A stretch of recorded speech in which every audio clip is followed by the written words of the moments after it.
Alrighty folks, I am Will from Bases of Operations Painting Studio, and you can find me on twitch.tv/Bases of Operations, where I am a miniature painter and I enjoy all things tabletop.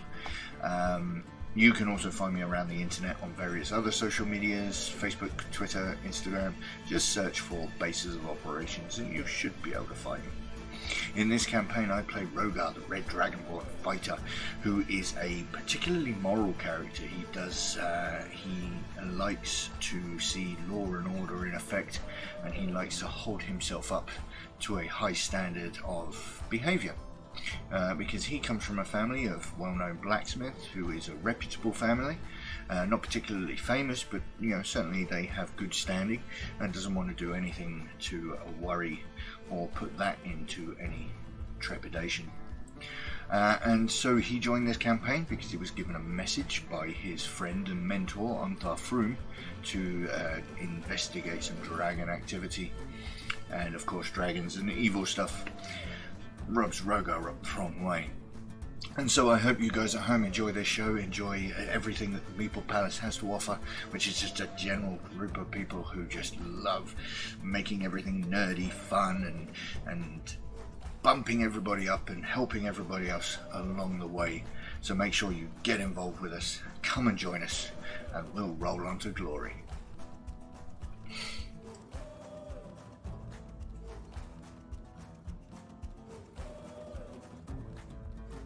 It's Kevin. Hello, my name's Kevin, also known as Kellum. I am not a streamer, however I do enjoy hanging out with the talented people that play this D&D game with us. I am playing a character by the name of Pedrick Strombrigg. He is a cleric. He is also a war cleric, which he has specialized in. He has spent most of his time his young adulthood being trained to fight wars and keep people alive, and tactics, and if A happens you do B, and if C happens you do D, but he's quickly learning that battles don't always turn out A and B and C and D, so he's trying to learn to adapt to these situations, and his main goal is just to keep his compadres that are with him up and moving and fighting and keeping on task. Pedrick came into the group because of a call went out from the city that was under siege to his local group that for help, and his leader of this of the training area asked him to seek out a group that was already engaged in trying to find out what was going on with the enemy and such and so forth. So he set out to find this group, and luckily just kind of happened upon them. And ever since then, we've just been going for it. Love this group. Love hanging out with these people. Hi everyone, my name is Point1985. I'm a variety caster. Not been streaming too much lately, but I'm planning on getting back into it. I'll be playing Tech Greenmore for you today, or these coming weeks. I'm a halfling rogue. I was born with the halflings, obviously, but then stolen away as a kid by a goblin woman named Wriggler. She lost her own son, and she needed a new one, I guess. He's been living with her for 15 years underground, never been topside. That's when the dwarves came. They killed every goblin they saw and saved Tak. He lived with the dwarves for a couple of years, then set out to find his family. He didn't find his family. He actually had to steal to get money and food, and then Finlos, this old rogue, caught him stealing an amulet. Instead of turning him in, he trained him to be a proper rogue and be a bit more righteous in his ways. After Finlos died, he was an old man. He just died. He set out to find his family again, but Finlos told him to check out this cave. One last thing he wanted, so he did it. That's where he found the party. That's where I am right now. I hope you'll enjoy my character and how I play it. Thank you. Hi there, I'm Tonya, or Missy T TV. I'm a Twitch variety streamer, and as the name suggests, I do different things like video games and knitting and miniature painting and writing and all that jazz. It's just really fun to share with people. My character is called Vistra, and she is a mountain dwarf rogue who doesn't like water. And before she became a rogue, she was a standard middle-aged dwarf, interested in masonry, pretty good at her job, that sort of thing. Then something serious happened, and it made her fall into the world of rogues, because instead of wanting to continue, having love and relationships with people, she decided that, it wasn't good for her, and she wanted to fill her heart with treasure and things like that instead. And so, yeah, on the surface she's quite jolly and confident and has a lot of bravado, but on the inside she's quite vulnerable. And now that she's a rogue, she's not really, she's not great at it, she's not natural at it, but she is getting better. And yeah, and something that she wants to accomplish in this story, I believe, is that on the surface she wants to find some really huge amount of treasure that's really noteworthy, that she can be proud of herself for finding and having, but deep down I think she wants to be able to allow people into her heart again, because when she fell into being a rogue, she started to push people that she used to know away. But then I think deep down, yeah, she wants to be able to, have relationships with friends again and things like that. So yeah, she joined the party because a character called Leosin had sent her a message basically asking for her help, and he had previously saved Vistra's life from drowning, and so he was looking at her to return the favour. And this is all going to be on the Meeple Palace. The Meeple Palace is focused on 3 main points, which is miniature painting and tabletop games and board games, as well as roleplay systems like Dungeons and Dragons or Starfind or Warhammer. We've already got a really lovely group of people, and we're really happy with that. But there's always room for more people, more players, more painters. So if that's something you're interested in, you are more than welcome. It doesn't matter if you're inexperienced or you've been painting or playing for years. Everyone is welcome, and this is a dream that Xander, my partner, or many more games, and I have been having for 4 years, and it's just amazing to see it come to life, and yeah, we're really proud of that. So yeah, thanks for watching.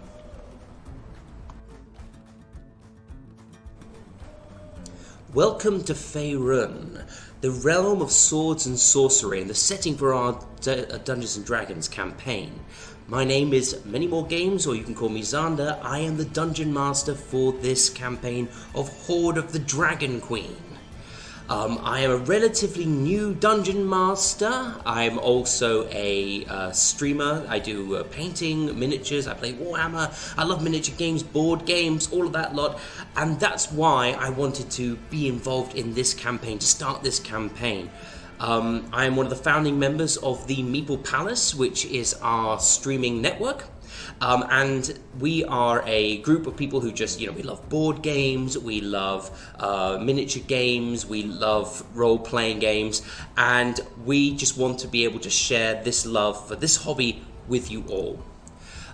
My hopes for the players in this campaign is that they will be able to find a way to explore their characters while at the same time coming together as a cohesive team in order to face off against the evil cult of the dragon and defeat them in their plans, whatever those are, those nefarious cultist plans.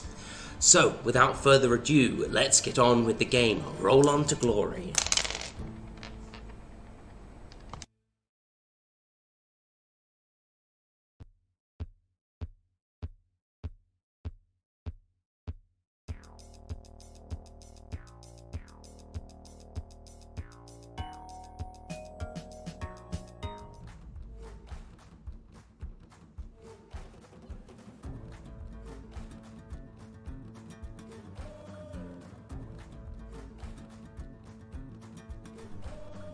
Alrighty folks, I am Will from Basis of Operations Painting Studio, and you can find me on twitch.tv/Basis of Operations, where I am a miniature painter and I enjoy all things tabletop.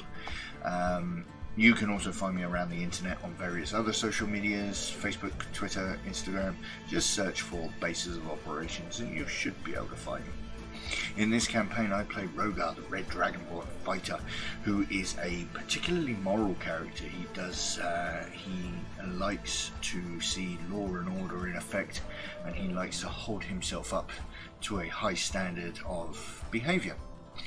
Because he comes from a family of well-known blacksmiths, who is a reputable family, not particularly famous, but certainly they have good standing, and doesn't want to do anything to worry or put that into any trepidation.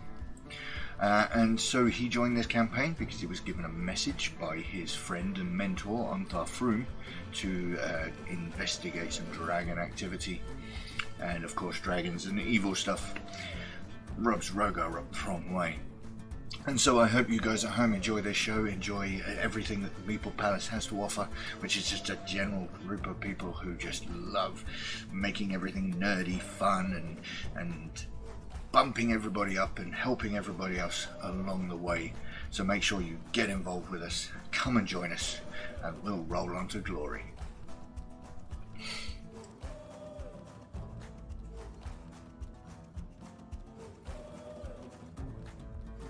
It's Kevin. Hello, my name's Kevin, also known as Kellum. I am not a streamer, however, I do enjoy hanging out with the talented people that play this D&D game with us. I am playing a character by the name of Pedrick Strombrig. He is a cleric.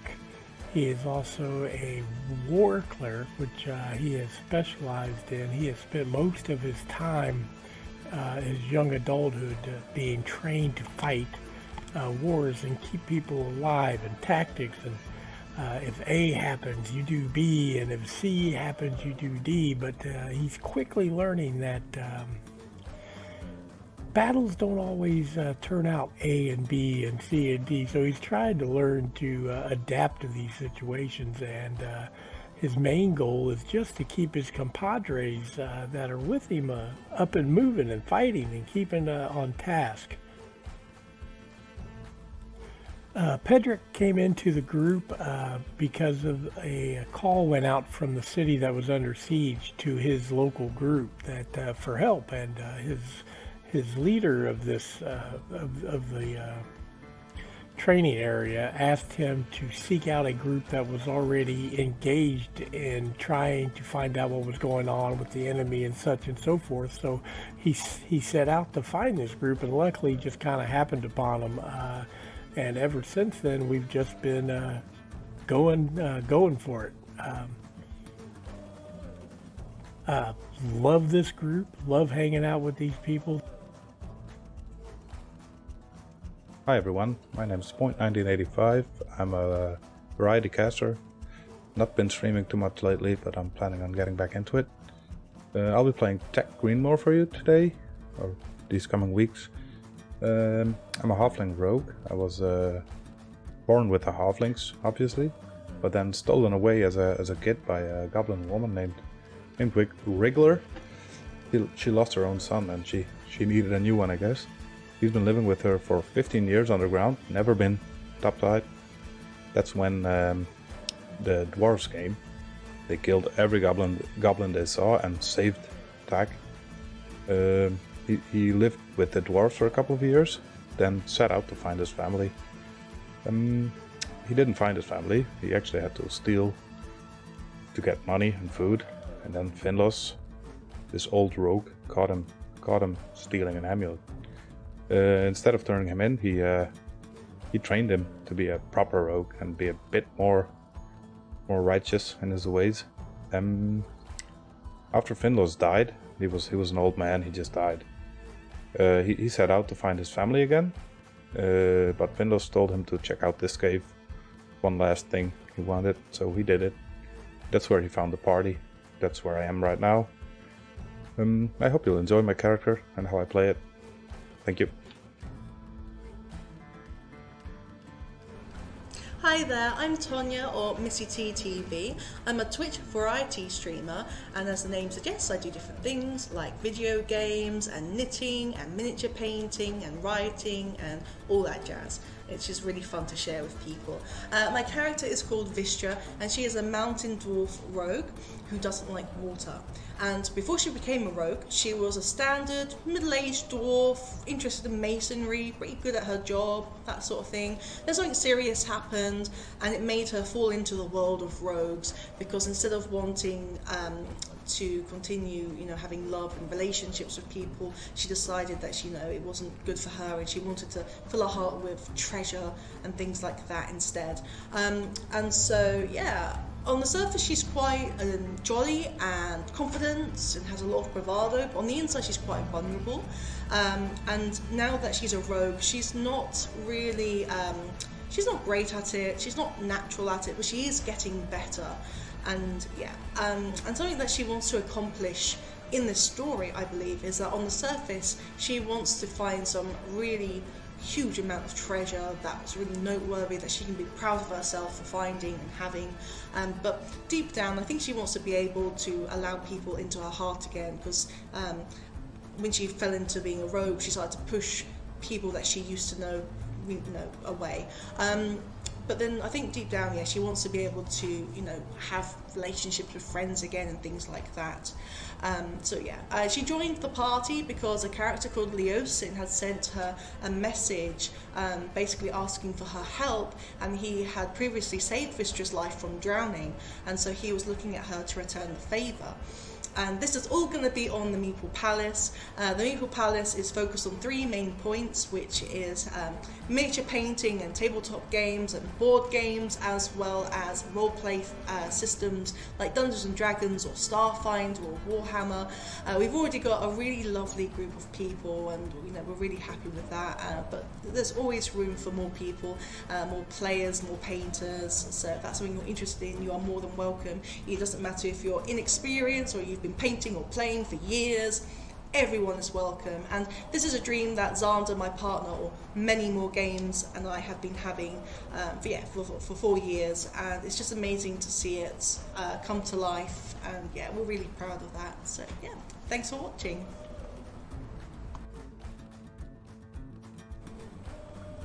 Welcome to Faerun, the realm of swords and sorcery, and the setting for our Dungeons and Dragons campaign.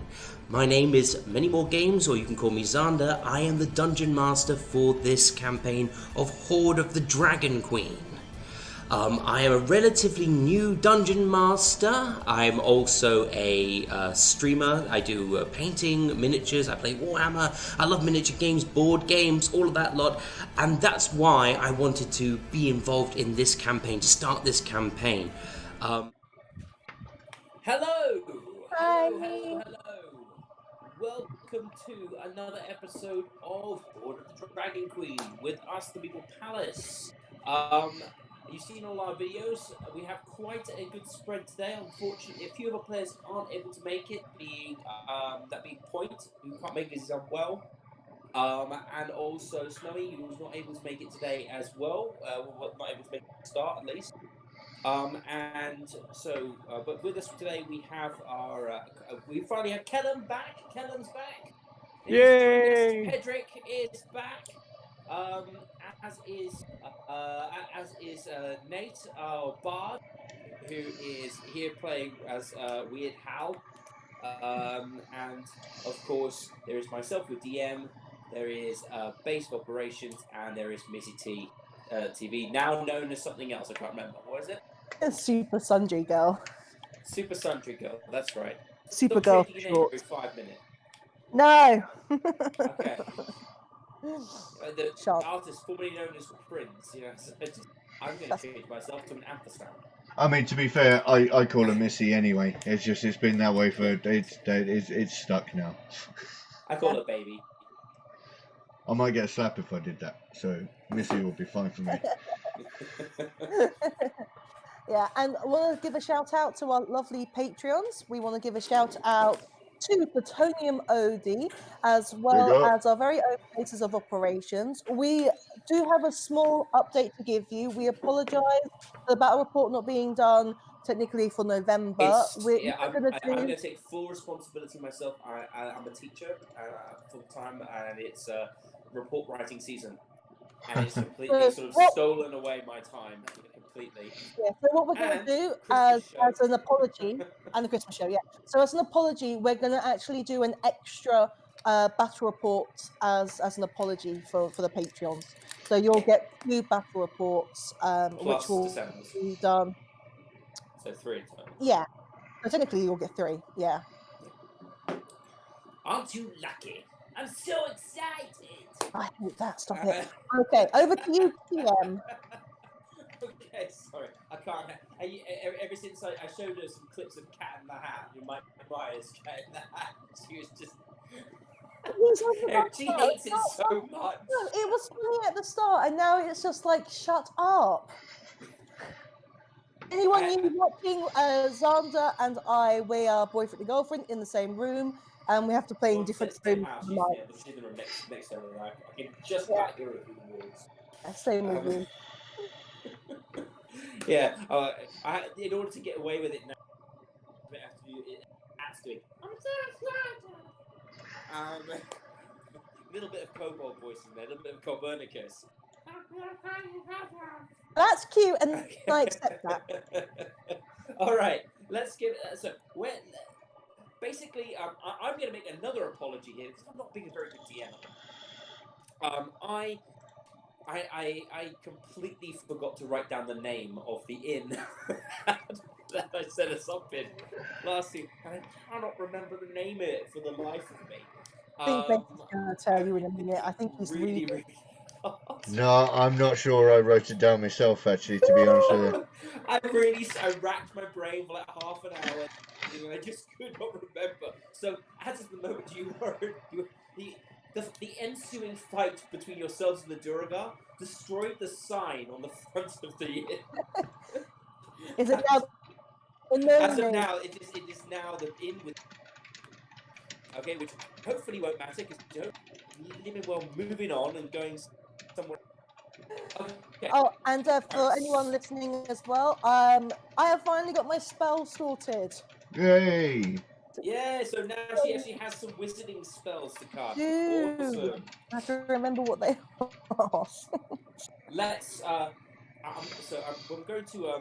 going to sort of fast forward a little bit in time. Okay, so what happens? What happened in the last session, which is a little while ago now, is that our intrepid adventurers finally left Glimmerscale, and they ended up traveling down the road towards El Terrell. Okay, and while they were traveling towards El Terrell, they came across an individual, a dwarf, who took the time to ride with them and seemed to be rather too interested in Vistra and conversing with Vistra. He left her sort of a cryptic.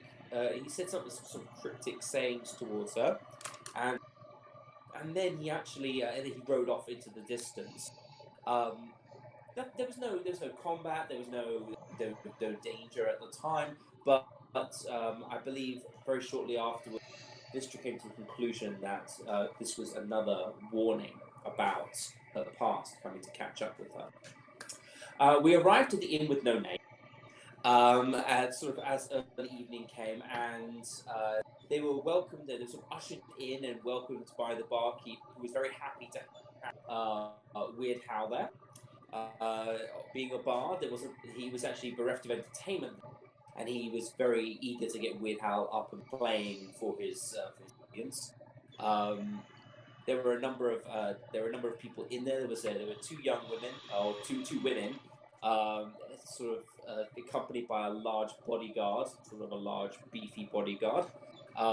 You had a set of dwarfs, a number of other patrons scattered around the bar.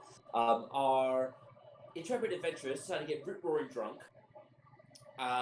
Drank far too much ale, particularly Pedrick.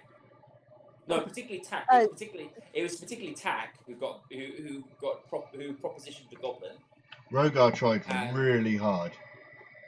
Did. Rogar tried really hard to actually get himself sozzled, but unfortunately his constitution was just too much for that weak ale.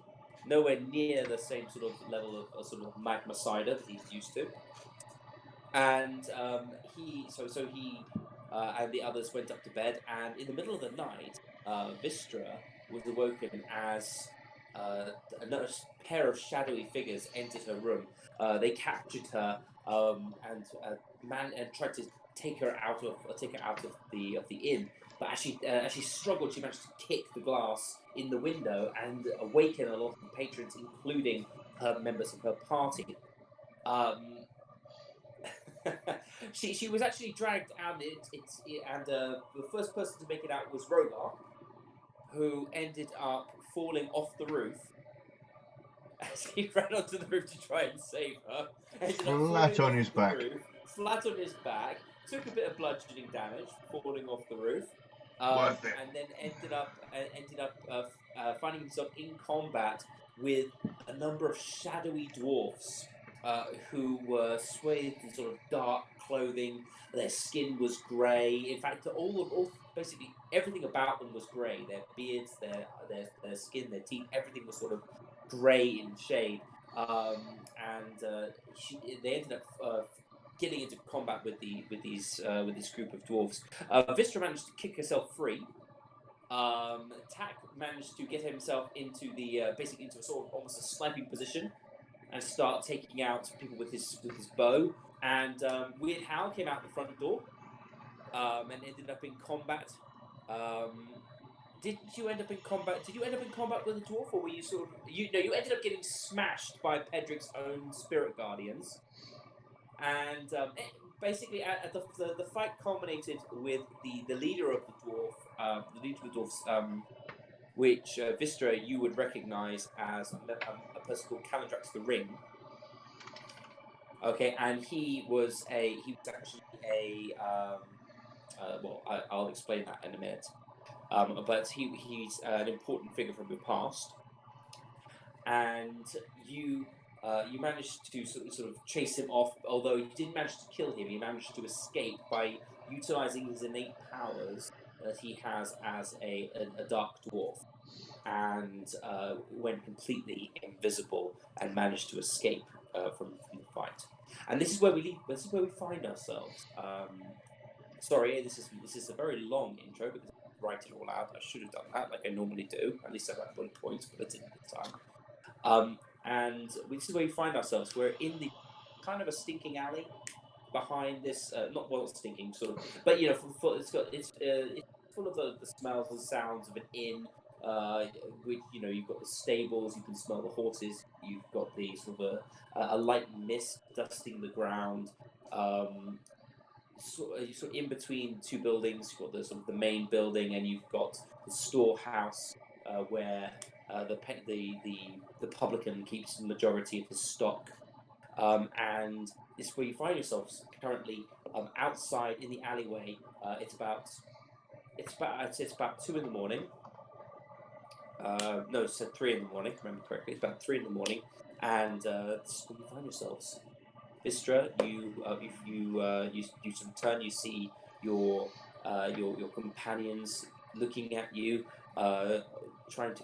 They heard Calendrax shout at you as he ran away, and even little Copernicus is looking at you quizzically. And that's where we begin our game today. Okay, so Vistra is, even though it's impossible, Vistra sort of runs up north to where the guy disappeared, and she's cursing really loudly. And then because she's so frustrated, and I know it doesn't do an attack, but just for flavor, she creates her mage hand cantrip, which basically picks up an empty box in the alley and just throws it into where the other boxes are, and like to smash. Well, you can only pick up £5 with your box with your your mage hand. Whatever's nearby that I could possibly You pick throw up like into a piece of maybe a small piece of wood or something that's on the ground. right. You just chuck And it, I just chuck it with my mage hand at the collection of boxes in the corner there, and I'm just gonna be like, ah! Rogar's gonna You scream and curse into the air.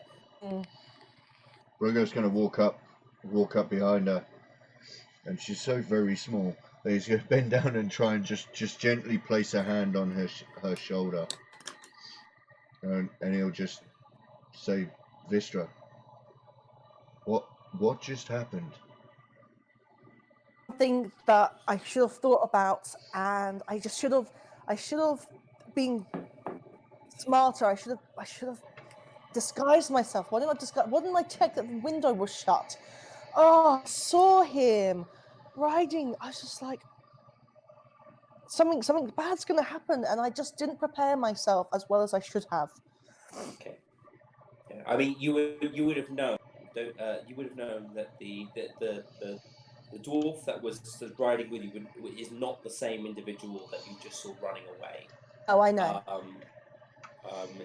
He is. If you remember, he's actually the person who sends you a. Yeah, I know who he is, but I was just like, I meant more like with the fact that he was there and talking to me. I should have realized what could happen later on with the others. Who are they, Vistra? Do you want to sort of explain a bit about your past to them? Visha's quite worked up at the moment, and she's going to go, just something from my past, and it's catching up with me, and I'm going to get them for this. No one touches me like that. No one is going to grab me in the middle of the night while I'm bloody sleeping. I won't have it. Withdraw my hand from her shoulder. Probably safe, yeah. Pedrick wipes the blood from his face and he says, Vistra, if I knew I was going to have to act like an older brother protecting you from callers in the night, I would have prepared completely differently. Oh, guys, you shouldn't have been involved in this. You should never have been a part of this. And, oh, God, I just want to get back to sleep now. I'm so tired. They woke me up in the middle of my REM sleep, if she even knew what a REM sleep was. Little Copernicus is by your side. He sort of tugs on the side of your cloak. He, like puts his hand on you, looks up at you, his little quizzical eyes, and just sort of cocks his head as if to say, "You going to be okay?" Vish just sort of goes, "What is it?" And she sort of turns to Rogar. What's he saying? He's feeling for you. He's checking you're going to be all right. I'll be fine. I just got to be smarter. I don't know what to do now. I don't know whether to go back in the inn or whether just to chase after them. But they're gone. He disappeared. I think we need to get into the city. I think, to be fair, after a failed attempt, they won't be trying it again tonight. I think we should be getting inside. They won't be. I will. I mean, I didn't prepare myself. As soon as I get back into my now broken windowed room, I'm gonna check my spells and everything that I have. I'm not gonna let this happen again. And just with that, Vistra is basically just gonna go back into the inn. Pedrick basically takes a knee and gets into his pack and starts pulling out bandages because he took a lot of damage in this battle, and he's starting to try to bind some of his wounds. Okay. All right. Well, so you're weird gonna how finish your long rest anyway, so you'll be able to. I'll say that will heal you up. Was that weird? How? Weird how he really didn't see a whole lot of the combat. He only got out here and managed to see like 2 rounds of combat before the whole thing was over. He wasn't really sure what was going on, but yeah, if we're going back to bed anyway, I was going to say I could heal, but we're going back to bed anyway. So I just want to say, Weird Hal's like, what the hell was that? What just happened? Pedrick just gestures and says, Vistra has become very popular to callers of the night, apparently. That's going to become a quote, isn't it? All right. It's stomped already back into the inn. Yeah. Well, I'm gonna. As you sort of get to the as you get towards the front door of the inn, I know you've probably gone up the try. If you're going to try and climb, you are going to have to try and take a test trying to climb it. To climb, no, I'm just going to go straight through the actual front door of the building. Okay. But as you get to sort of the front door, you can see that the publican is standing there, and he's not looking happy. He's in a big sort of pink fluffy sort of a pink fluffy robe. He's got a little pink cap on his head with a big bobble on the end. He's just a big beefy half orc guy. Please tell me he's got fluffy bunny slippers. No, not really, but they do seem to. He's wearing some sort of wrap around his legs that seem to be in some sort of soft, silky material. If you look carefully, you can probably see some toe dividers. Pedrick will reach out and pull his pouch out, and he will say, "Hey, I apologize profusely. We did not know that this kind of thing was going to happen." And he offers him 5 gold. He says, "I hope this will cover any damage and repair any miswill that this has caused on our part." The publican sort of like stalks forward, grabs the gold out of your hand, and he sort of leans forward a bit and grunts, and he says, "You leave in the morning. Okay, you stay, you finish your night's rest, and then you leave. Don't want to see you again."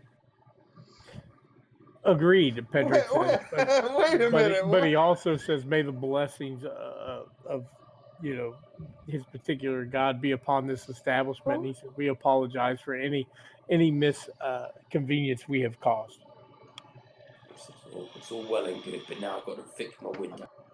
Get inside, go to bed, stop waking up the rest of my guests.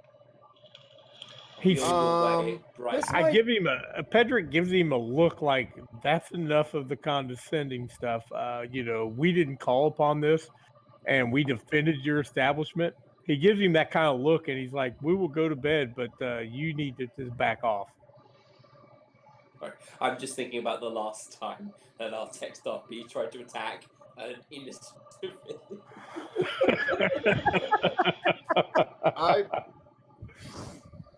This is not a character comment. This is not a character comment, but Tanya, doesn't Vistra have mend? Can't you just mend the window? I'm not gonna mend. I'm so annoyed. I could mend it, but he pissed me off. Yeah, I was actually gonna offer to fix it, but no, he's not. We just defended his place. It could have been a whole lot bloody worse. But no, I mean, just 2 hours ago, we paid him like 6 months' wages. Yeah, you wouldn't actually have had to defend his place if you hadn't been in his inn.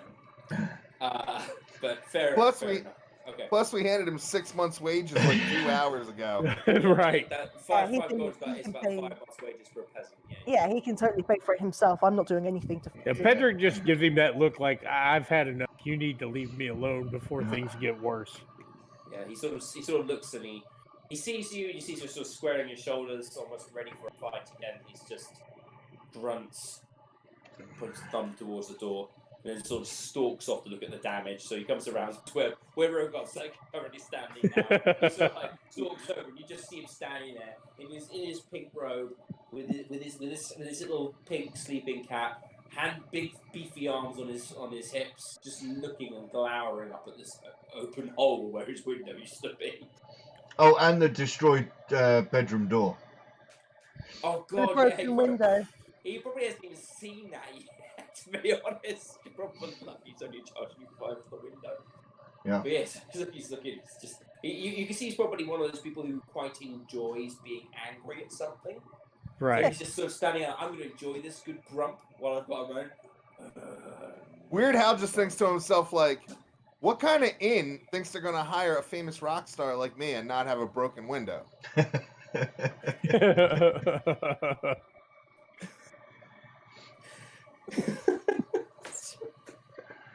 You know what? For that comment, I'm giving you inspiration. Love it. Yeah. All right. Well, Rogot's going to take himself. Rogot's going to check that Vistra's found somewhere warm enough to sleep, and then she's gone to her room. Just standing outside looking as everybody's disappearing. So he was staying with Pedrick, so he sort of like follows Pedrick, and he's probably still a bit tipsy as well. So he's sort of weaving back and forth as he follows.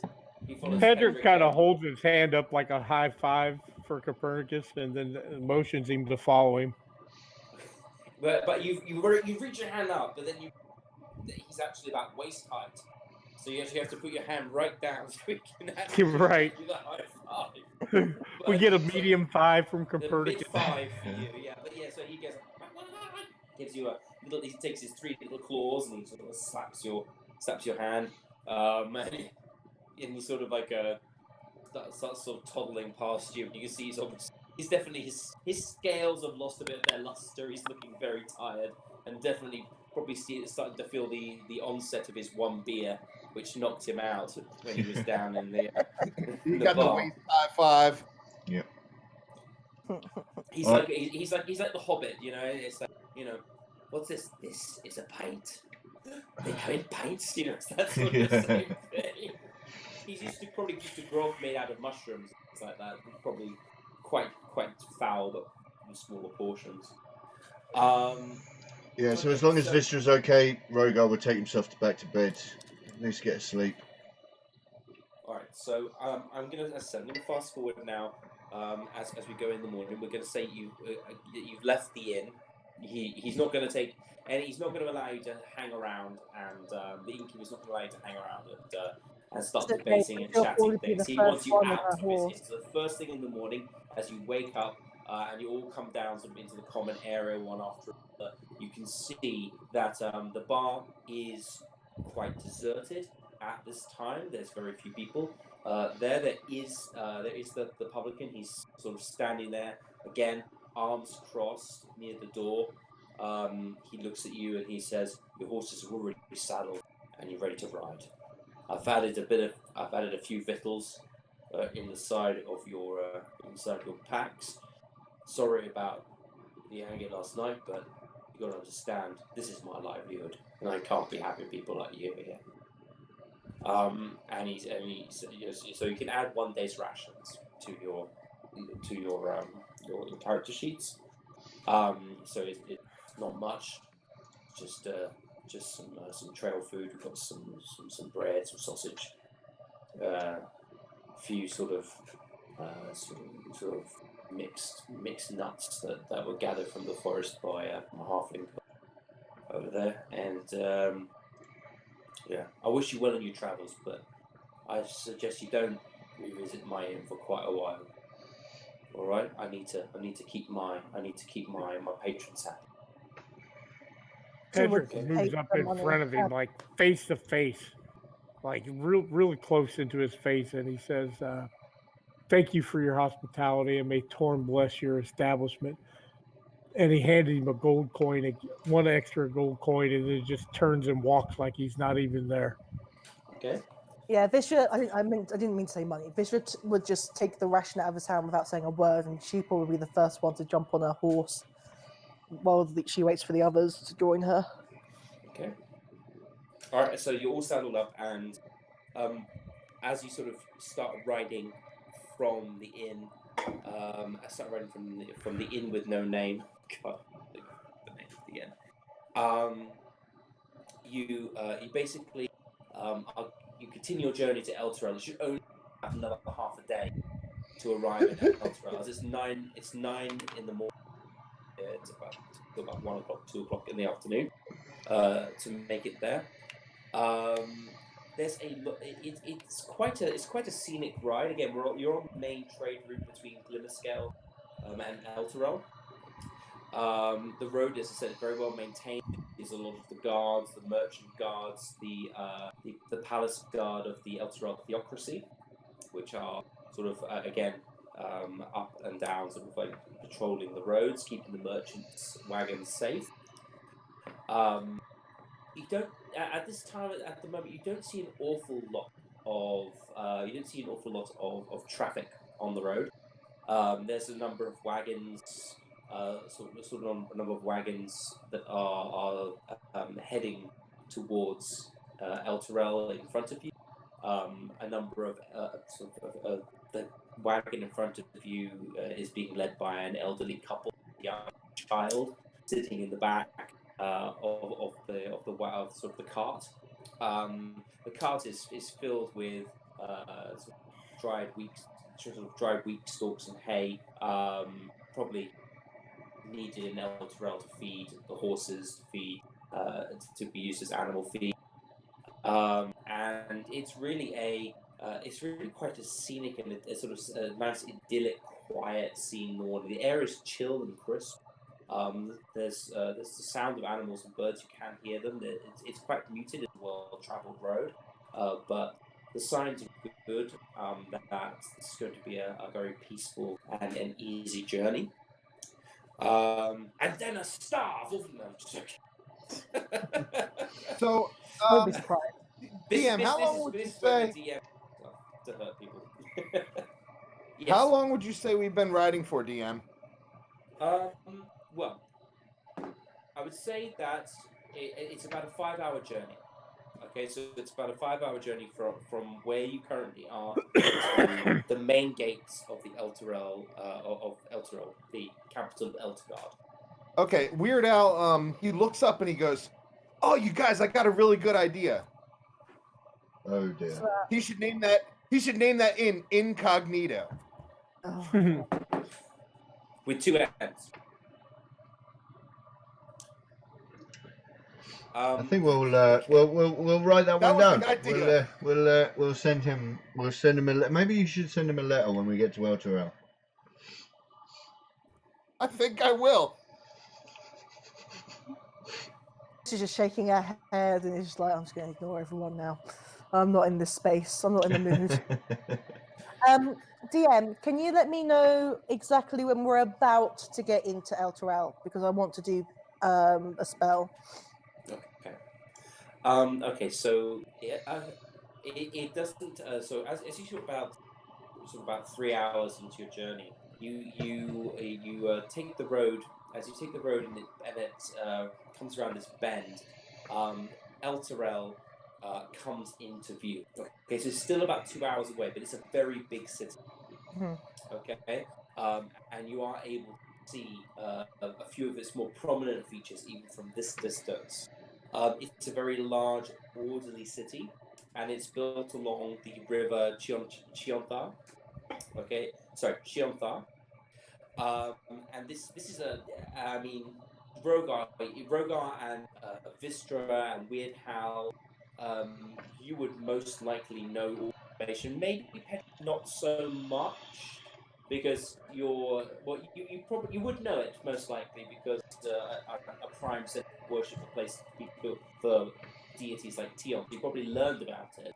I don't know if you in your backstory you said you'd enter to it. You're from less of a monastic order,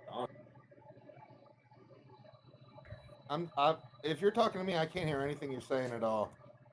you? Have I gone quiet? No, I think Good for me. good for me. So he was talking to Pedrick. He was asking about Talking to Pedrick. whether you've been to Elturel before. I have not. No. Can you hear me, Callum? I can hear you now. You were breaking up just a little bit, but I can hear you okay. Okay, so let me just move this a little bit closer. Maybe it's because my mic is a bit far away. If I move it here, this might work better. Okay. So as I said, you've come from a sort of, your order is kind of like a stick or sort of like almost like a Templar order, isn't it? So it would be set aside from sort of regular interactions with the big cities where you were training. Is that right? Correct. We would have outposts at all the areas in the surrounding.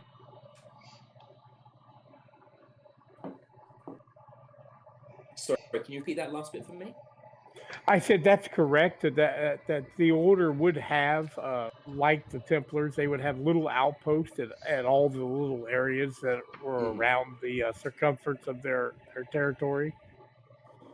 Okay, so it's still but it was still quite a polluted sort of life probably growing up in the area. So you haven't been to Elturel. I personally haven't been there, but I'm sure the order has an outpost there.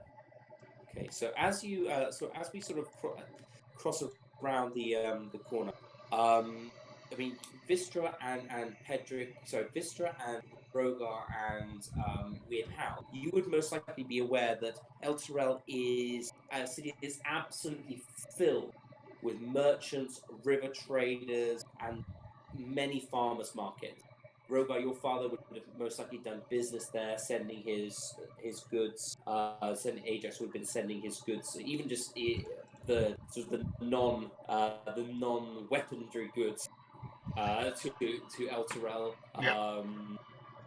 And most likely you, and as you would have made several trips there during your journeyman status, as there's a large number of people, probably a few of your family members as well, in El Terrell, maybe distant cousins.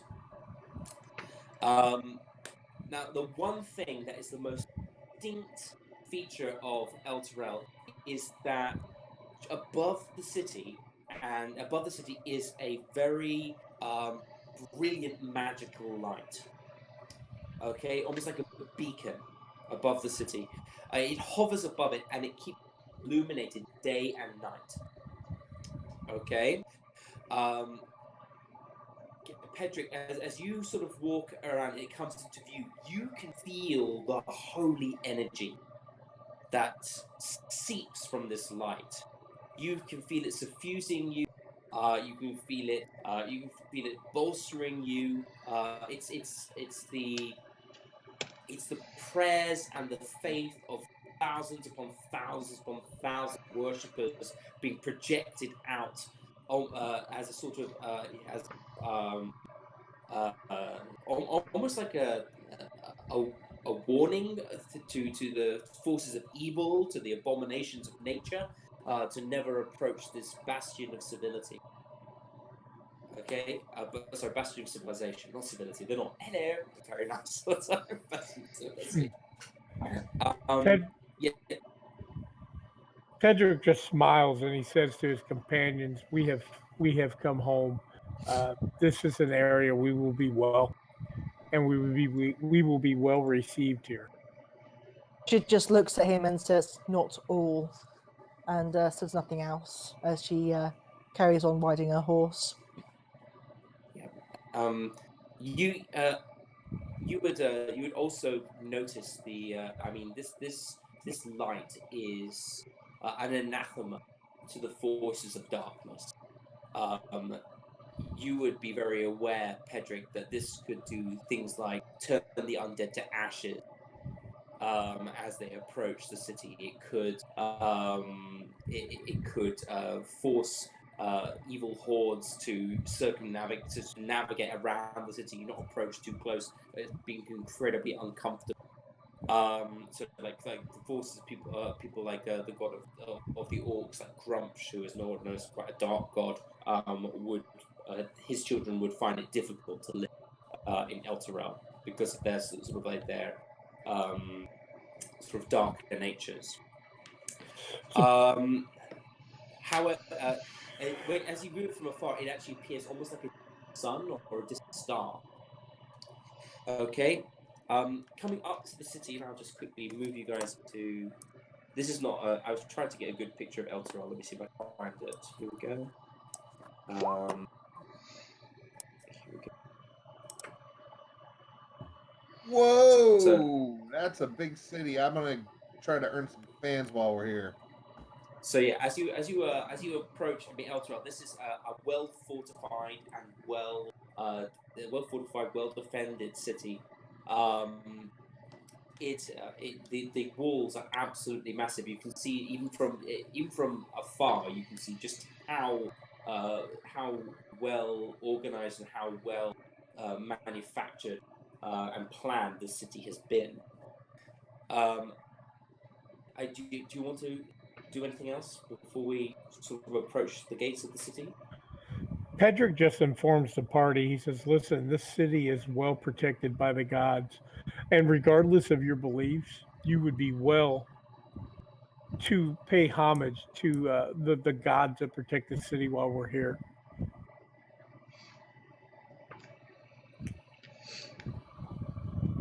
Yeah, Okay. Rogar will just nod. Okay. All right. So as you come sort of through the last set of fields and outcroppings and small buildings. I mean, like most cities, the main walls are not where the majority of the population actually live. Sort of all around the city, there are small hamlets and villages that are sort of built around the city that supply food, that supply merchants and traders and craftsmen. Um, I mean, this is what Glimmerscale is as well. But Glimmerscale is lucky in the sense that it actually has its own sort of settlement, own almost semi-autocracy. So autonomy. My brain is not working here. Semi-autonomy from El Terrell. This is constantly bathed in the light of El Terrell itself, and this every area around the walls pays homage to the El Terrell theocracy, the El Terrell theocracy. As you sort of approach towards the main gate, Colbernicus is still wrapped in his little cloak that you provided him, sort of his little disguise. He huddles up closer behind, and from the distance, he probably could even pass as a young dragonborn child. Yeah, I'm gonna as we start getting close, I will in Draconic just tell him, just stick close to me. You'll be fine, but just don't wander off. Yes, close to the Great Virga. I will be by your side. It's almost like, I mean, and you sort of, as you turn, you see him sort of scrimshoring something on a little sort of, almost like an animal bone. Right. He's got he's sort of almost like, he's using his little dagger and he's sort of scrimshoring in some draconic runes into this bone that he's carrying with him. And as you approach the gates, the number of guards and the number of merchants' wagons increases in volume and increases in presence. And you'll be able to see at the actual main gates, through the portcullis, there is a gatehouse, and everybody who's coming into the city is being inspected by a number of guards.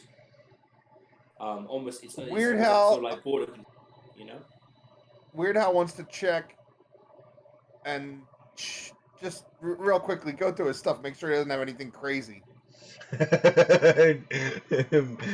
Make sure you haven't forgotten that one thing you picked. Rubber chicken, yes. Hold on. I swear that's not mine, officer.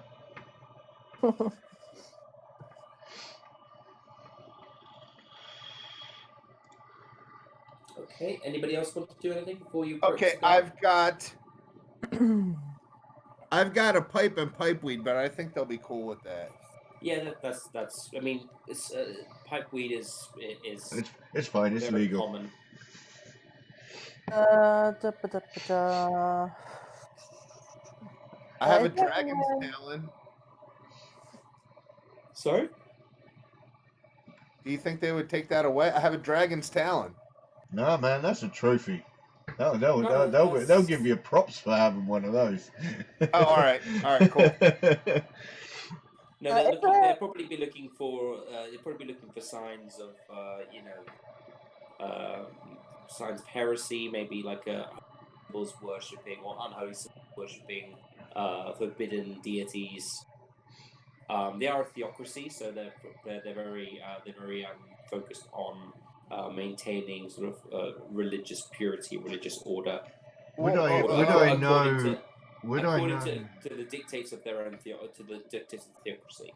Would I know what their opinion of Colbernicus is going to be? Yes, probably. I mean, do a history check for me. Oh, damn. Right, there we go. See what you remember. History, where's that? When you were a kid. Oh, it's been a while. Oh, it's -2. 5. You with a 5, I'd say maybe you vaguely remember that vaguely remember that kobolds are not. I mean, you don't know if they're definitely welcome, but you know that they're not technically classed as evil creatures. Right. They're more easily led. So whether they would actually be, I mean, they're technically lawful evil in the way they are, but that's normally because whoever's. So it's more of a case that they'll see that I have a kobold and would be more interested in how I behave to determine whether he's going to behave himself too. No, that's cool. That's fine. That's cool. That's cool. That's more. It's more. I mean, it's more of a it's a perspective thing more than that. So they would be worried about who you were more than who he was, because Yeah. for all they know, he's just like a little slave or something that you brought with you. Yeah. All right. No worries. Is there anywhere Vishra can go that's dark or not occupied by many people before going up? And if they don't see that she's there already? Well, I mean, if you want, you can say that as you were moving up towards the city, so you would do 2 hours open your spot to the city, you could have changed something or done something if you No. needed to. That wouldn't be No? possible. No. So I'll I mean, just. if you were to leave if you were within sight of the guards gate, you. I mean, if you wanted to put a massive, great big warhorse and 7-foot dragonborn between you and the city to change your appearance, I think you'd probably not be spotted from this far out. I mean, you could do that, yeah. I mean, if you're looking to sort of disguise. Yeah, because my disguise self is an hour it lasts, and I was kind of hoping to do it literally just before entering, or maybe after I enter and finding an alley to do so. I mean, you can. I mean, you can do that. If you want to, you can cast a spell as you sort of before you come. Have you been talking about this as we head up to the city? I will be saying to you guys, I will be looking to change my appearance. Can we, when we get to about an hour out, maybe an hour out, we should be far enough away. I turn to Vistra and I say, "What is it you're hiding from exactly?" So I can't talk about this right now. I just need to change my appearance, and hopefully everything will be okay. And so Vishra will then, where no one's really about or whatever, she will use her spell disguise self while she is sitting on the horse or off the horse, whatever makes it easier, and she'll transform in front of the group itself, but hopefully no one else will see. And she'll change into a blonde dwarf, a blonde halfling, I think, if possible, a blonde halfling and I can change my clothing as well. So maybe with like dark red style traveling clothes. Okay. I think what Rogar will do, he'll when she's trying to do this, he'll he'll travel his horse in front of hers, and then he'll say to Pedrick and Weird Hal, do they want to just flank either side of her? Just she's got the smallest horse, she's the smallest stature, so basically sandwich her between us while she does it before we get up to the gates itself. What, like a Vista sandwich? Yeah, I mean, it's a bit like the ham sandwiches we had, but it was Vista inside instead. Just remember that. It doesn't make anything new. So if you guys yourself wear like a helmet or a hat or something like that, if it's not on your person, if it touches it physically, it will go through it. It's just an illusion. Yeah, that should be fine. Just try not to get yourself frisked. Okay. I mean, because yeah. Well, I've done it now. I'm not going to try and retcon it. Yeah. So I've disguised myself as, I'll type it in as well as a reminder, a blonde male halfling. Blonde male halfling with my traveling clothes will be dark red traveling clothes. Okay. Okay, so that will be what I'll appear as now. Okay. So as you approach the gates, you can see in front of you a number the old couple with their child and their wagon, their cart full of hay and animal feed. There's a number of guards. There's about 8 in total. They march up to inspect the cart. They look inside it. They sort of they poke around in the feed with their spears. When nothing seems to be untoward, you can see that one of the guards is sort of gesticulating wildly. It's sort of, not wildly. Sorry, she's gesticulating, sort of talking with sort of clearly trying to communicate with this couple, and this individual is slightly different to the rest. She's wearing like a long sort of suit of scale mail, and around her shoulder, unlike the other guards who have sort of black cloak hanging from their shoulders, she has like a pure white cloak hanging from her shoulder, and on the back of the cloak is this golden sunburst. Basically it's like a scene of a golden sunburst, which is sort of like spreading its rays out over green pastures. And as she sort of turns, you can see that she's wearing a helmet. The same symbol is made out of precious metals and emblazoned to the center of the guard of her helmet. It's made sort of like, it seems to be made out of like topaz and rubies and emeralds. And she has a rather beautiful sort of sword on her hilt. The entire guard is sort of a golden color. With probably not made of gold, but it's plated or made to look like it's gold. It has again the same symbol, this time just wrought out of metal, blazoned on the hilt, and the pommel is sort of almost like a mirror shine steel with sort of a red wrapping around it. It's very high quality gear. I mean, if you, I mean, I could probably say that Rogar would instantly know this is high quality gear that she's wearing, higher quality than the other. Would I when as we're walking up, would I recognize any specific works?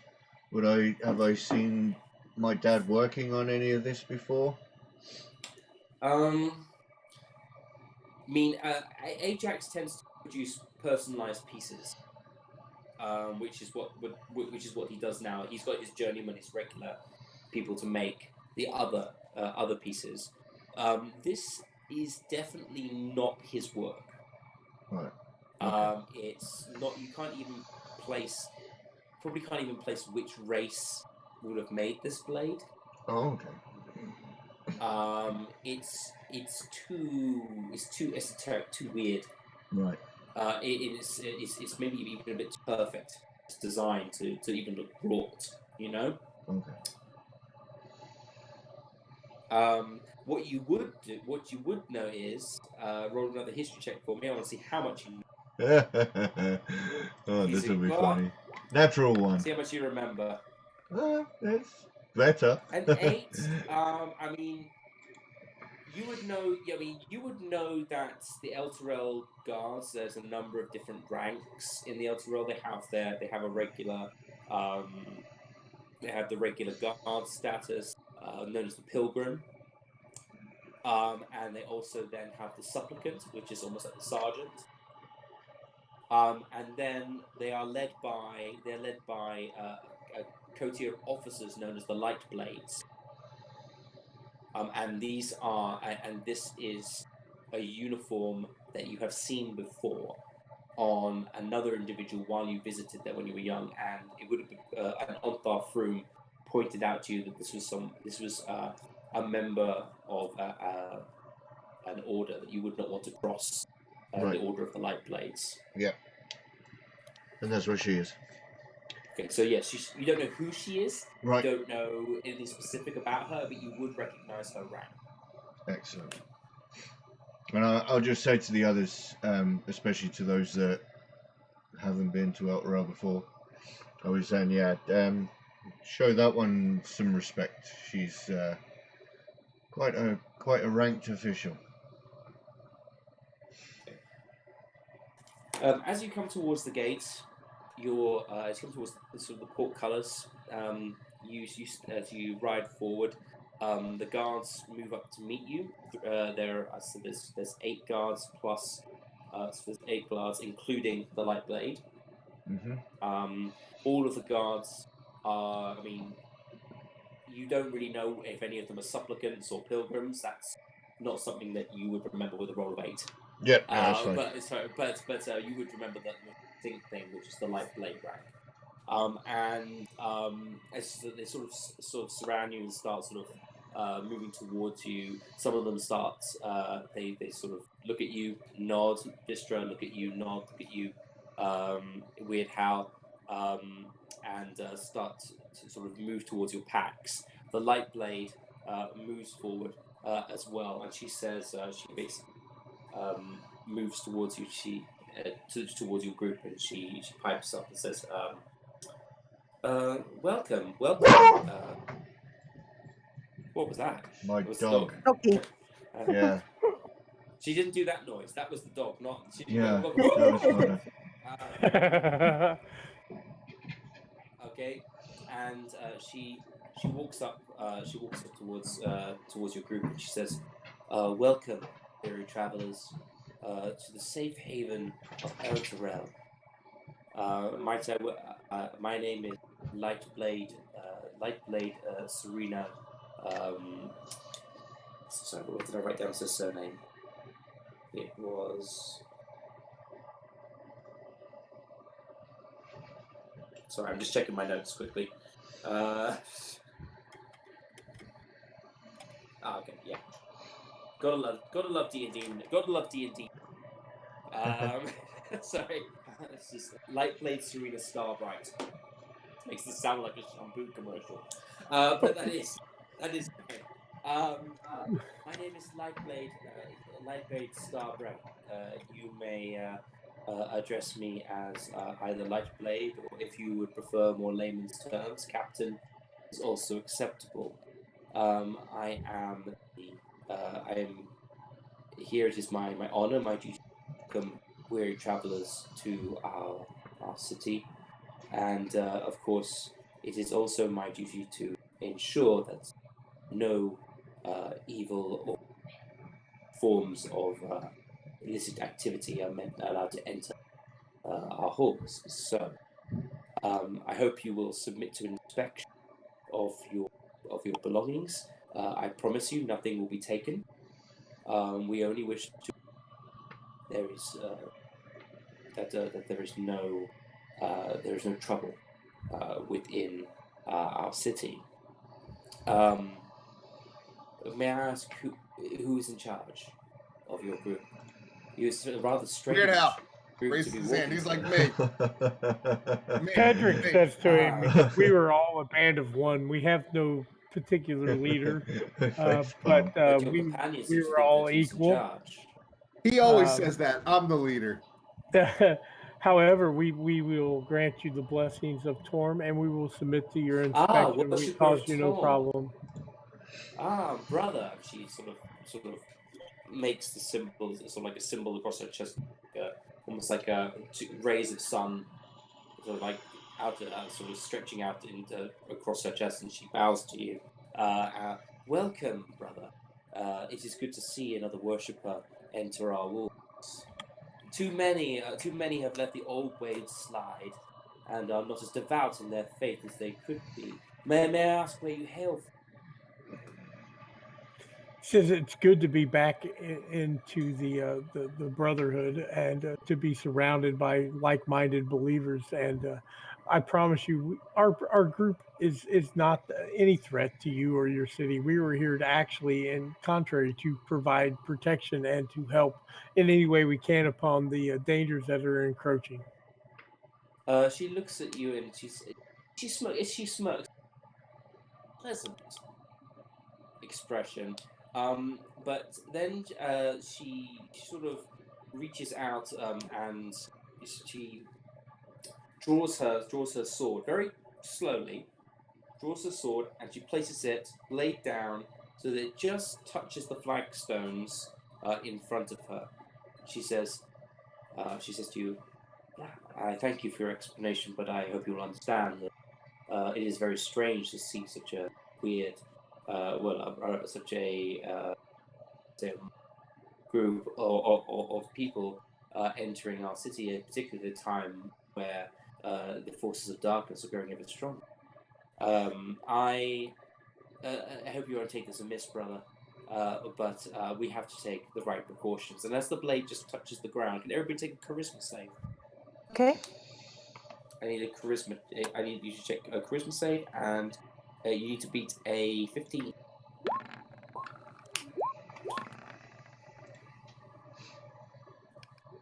Okay, let's see. How do we do?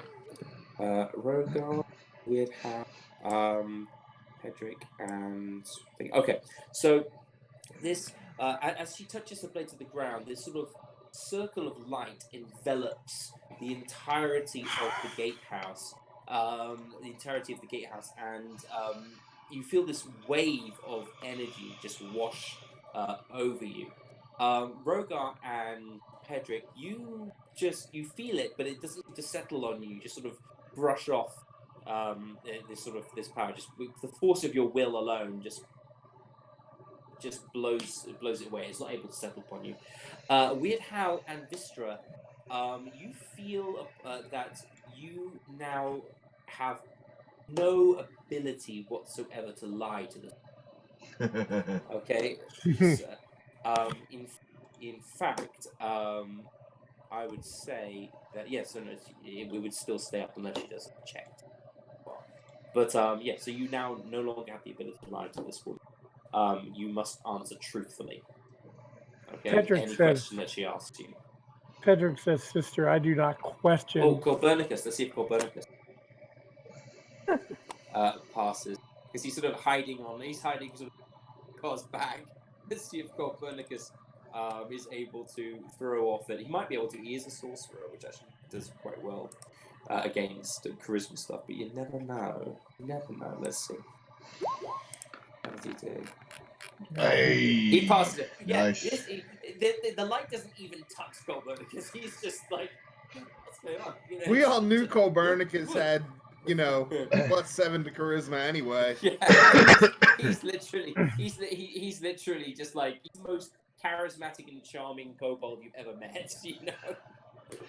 Anyway, he's just, and he can be cute when he can be powerful when he needs to be. He knows how to work the crowd. He's 10 times more charismatic than that Koboldio. Pedrick says, "Sister, I do not question the power of Torm. All I can tell you is that his wisdom has brought this group together to defend us against the Guild of Dragons, and we are here to help in any way that we can help." The Guild of Dragons. I'm afraid I don't know this name. The Guild of Dragons. It's a name that I have used to describe what we have encountered since we have been brought together. We have come across the guild that is worshiping of Tiamat and has correct. This is very serious indeed. We actually have been engaged in combat with these forces, and we have business here within the city. And did you have any proof of their activities? We do, but we also need to hand this proof in to Ontharr Froome, who will be waiting for us. That old drunkard. Well, yes, you're in some way associated with Ontharr Froome. Vistra just holds up. That's what I was waiting on. Yeah, Vistra just Vistra as the male blonde halfling just raises the head of Cyanrath, and he goes, Well, is this proof? The mouldering skull of a half-dragon. Well, I suppose.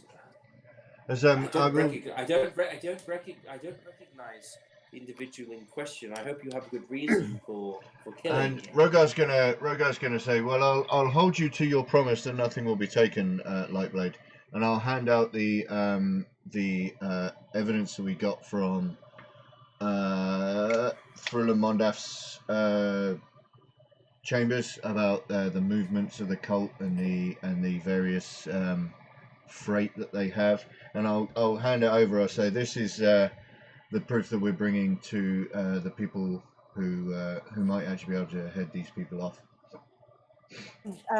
Vistra You're shakes the talking head and about says, "This is one of the ones working with Thula Mondath." Well,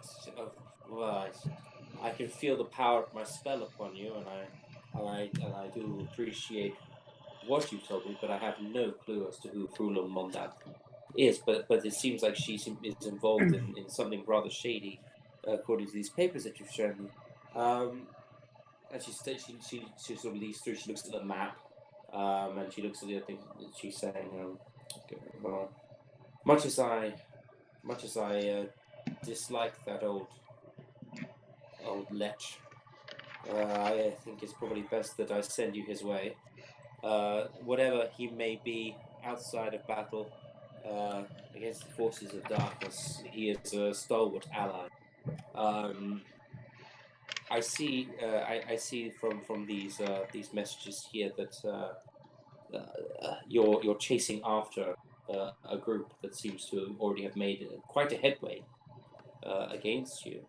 I mean, it's not my place to talk, but if you were to try and catch up these, you might recommend hiring a river barge or some other form of transport. I don't think you'll be able to catch them on foot or by horseback anytime soon.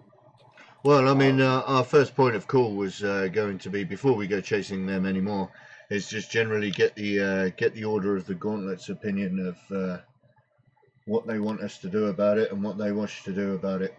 I mean, at the end of the day, Anthar Thrun was the one who sent me to Greenest in the first place to gain information where, through Torm's guidance, as our holy man friend here has said, is brought us together.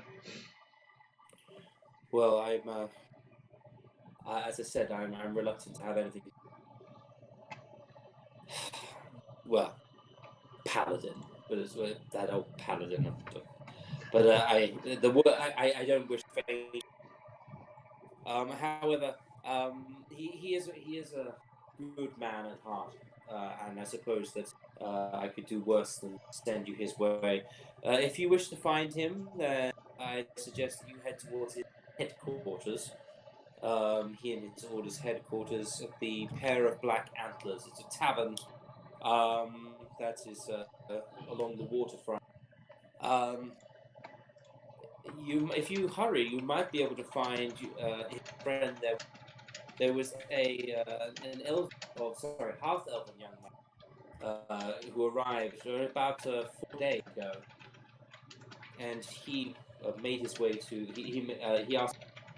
Well, I tried to see if he would be willing to maybe consider speaking to members of my own faction, my own order, but he was quite insistent that Onfar Froom was who he wished to speak with. I do make the same request to you as well, if you could possibly take this information to the headquarters of the Lightblade, find in the noble.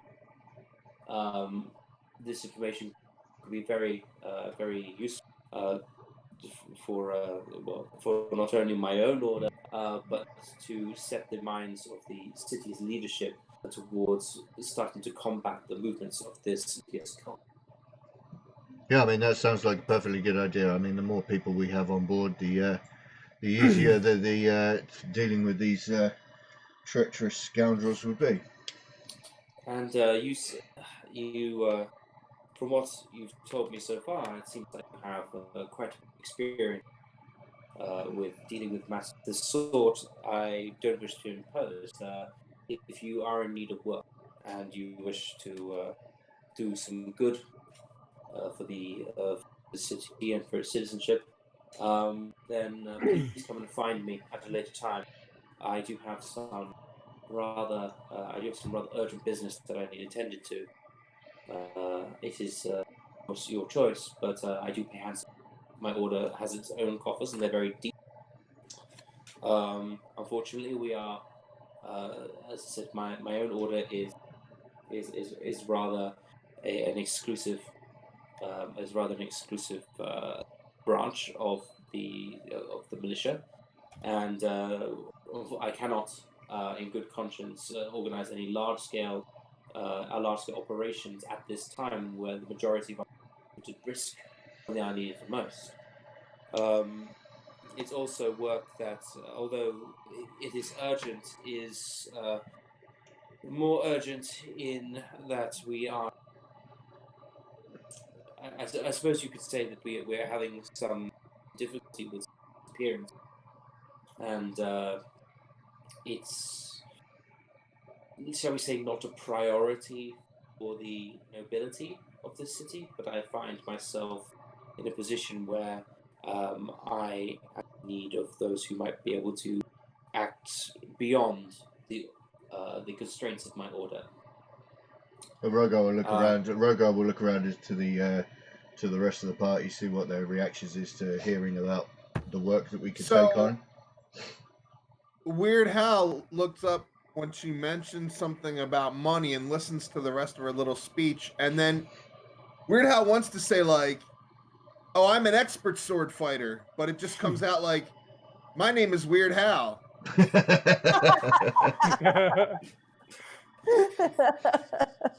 I'm a possibly mediocre fighter, but I'm very good at magic. Listen to me play. No, I'm joking, but it is yes. So yeah, you try to boast. Comes out as I'm Weird Hal. Like sort of shouting. Yeah, I was trying to deceive her, but it wasn't happening. Well, she can feel when you lie, so she looks at you as if to say, you have something to say. You were saying something about your sword fight, I believe. Oh, she wouldn't say that. She would say, you have something to say. I can. I have sword fighting skills. Indeed. Well, that is most useful in a time like this. I held a sword one time. Good. I'm very pleased for you. Yes, I'm very pleased. You are particularly good with a dagger. I like money though. She the guards have started their inspection of you, and they're looking through everything. And they're looking through your packs. They look towards swords, and one of them gives up sort of a little bit of a shout, and he calls towards Lightblade Starbright. She comes over, and she sort of says, "Excuse me," to you, Pedrick, and sort of walks over to where this individual is standing next to you, Rogar. Yep.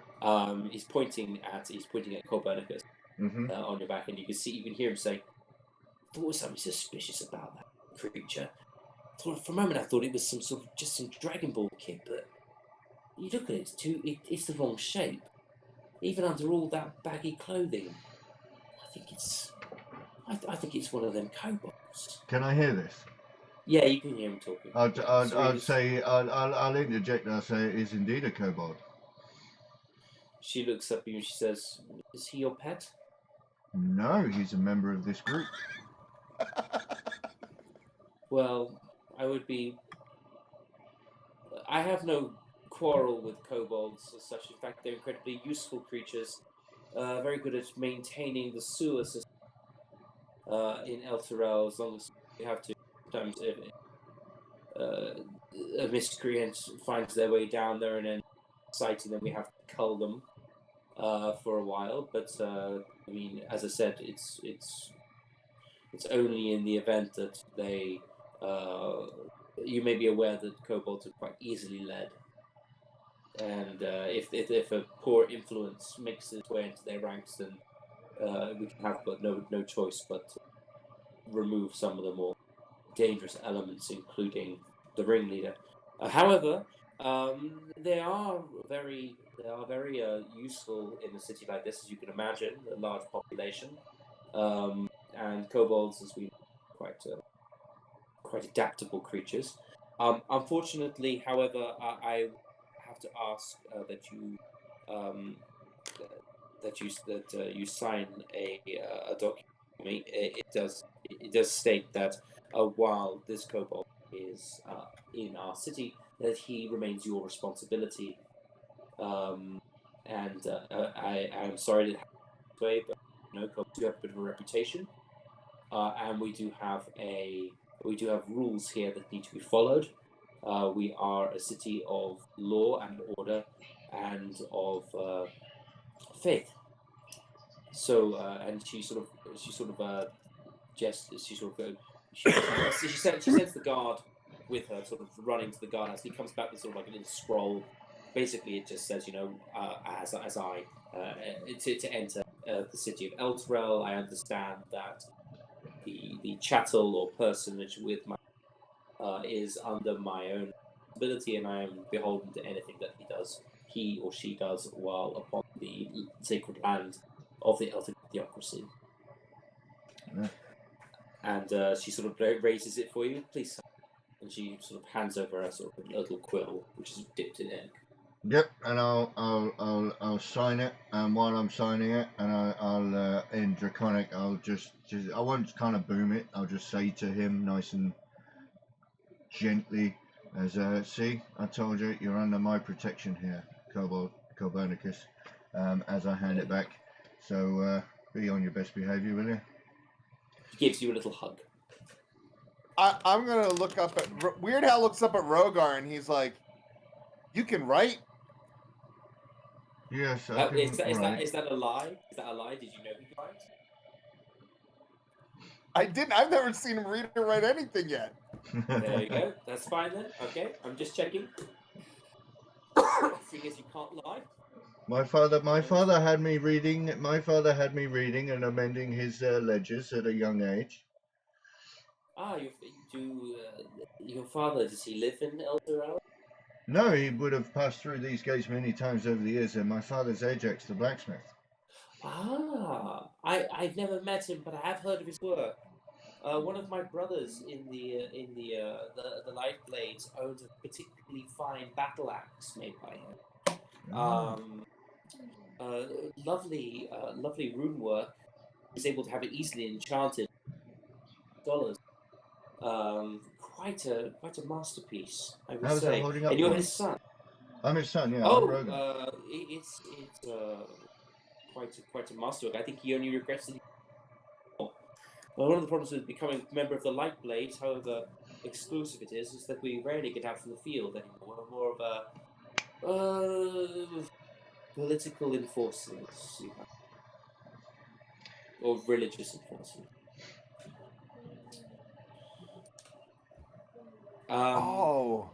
Weird Hal just remembered something. Today's the day, man. Today is the day. It is the It's day. lovely. It is the day. Yes. Okay. It is a day. I haven't forgotten it. It is the day. Day 10. Susie Kitty will be so happy. Oh my god, yeah. Okay. Yes. Vish's Yes. disguise Blonde-Mare Halfling is getting very fed up now and is just going to go. Are we now able to go through? Can we make our way now? One moment, please. As she's sort of looking at her men, and they're all, and one of them is approaching you, Vistra, and he notices. She'll take the bag down for him to inspect, and He takes the bag and he looks it over, and he looks it over, and I'm going to just roll a quick intelligence check for him. Get my mouth shut. All right. This is a sort of standard guard. He looks over your things. He sees your spell book. He doesn't touch it. He's probably a bit afraid of magic. And he looks all over. He sees. He stops for a moment and he looks at the spear on your back. And he sort of like looks towards it and tries to inspect it. And then it's sort of as he's looking, he sort of shakes his head and he waves you past. You are allowed to of Elturel, and you have been you've passed away. You've met passed through the city gates. You've met Lightblade Serena Starbright. I imagine the stables are pretty close to this gate, right? Yes.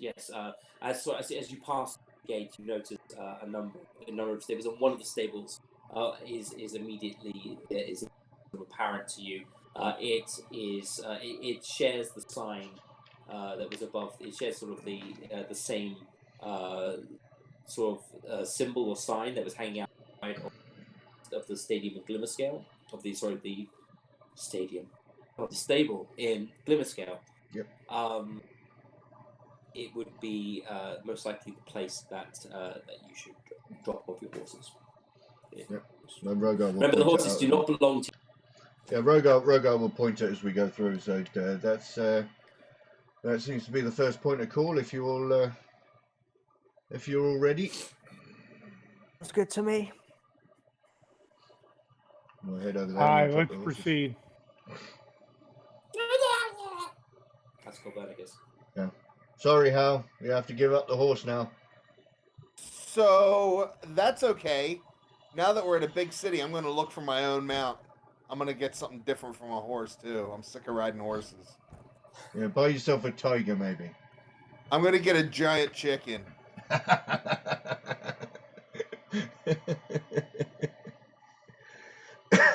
even a giant chicken will ride it. You do realize that, right? Oh, come on. When you think about a chicken, right? Chicken is like that big, right? I mean, you get a giant chicken, it would still be only the size of a dog or something, right? You wouldn't be able to ride it. No, you're right. That's true. Oh, no, but unless Weird Hal was able to get the enlarge or reduce spell, he could then make it massive for 1 minute. Yeah. It doubles the size. It just doubles the size of the creature. And then they can just like move. No, but the creature has Yeah, it would get small. If it was giant, it would be small, and then he'd be able to enlarge it to medium. So... And then it still wouldn't be big enough. Yeah. I mean, you might be able to ride it for a very short period of time. Maybe we'll find you. Maybe we can find you an ostrich. Maybe I'll get 2 chickens, and I'll just tie one to each foot and have chicken skates. Run, chickens, run! Oh dear. Well, I'm gonna hand in this horse. I wouldn't mind buying one in the future, but I think this one, if I sit on it much longer, I think it's gonna break its back. Yeah, Vishra will get off of her horse as well. Okay. What would you like to do? So you hand over the horses. There's very little kerfuffle. Just hand over stable boys who take them in. As you hand them in, you see sort of stable hand looking them over, making sure they're in good condition. There's no issue with any of them. They're all quite well looked after. And they sort of the foreman of the stable sort of steps forward. He sort of gives you a nod. That's all right. Thank you for returning our mounts in good order. And welcome to Altoral. If you are in any need of material, consider Pearson Sons and Sons. There are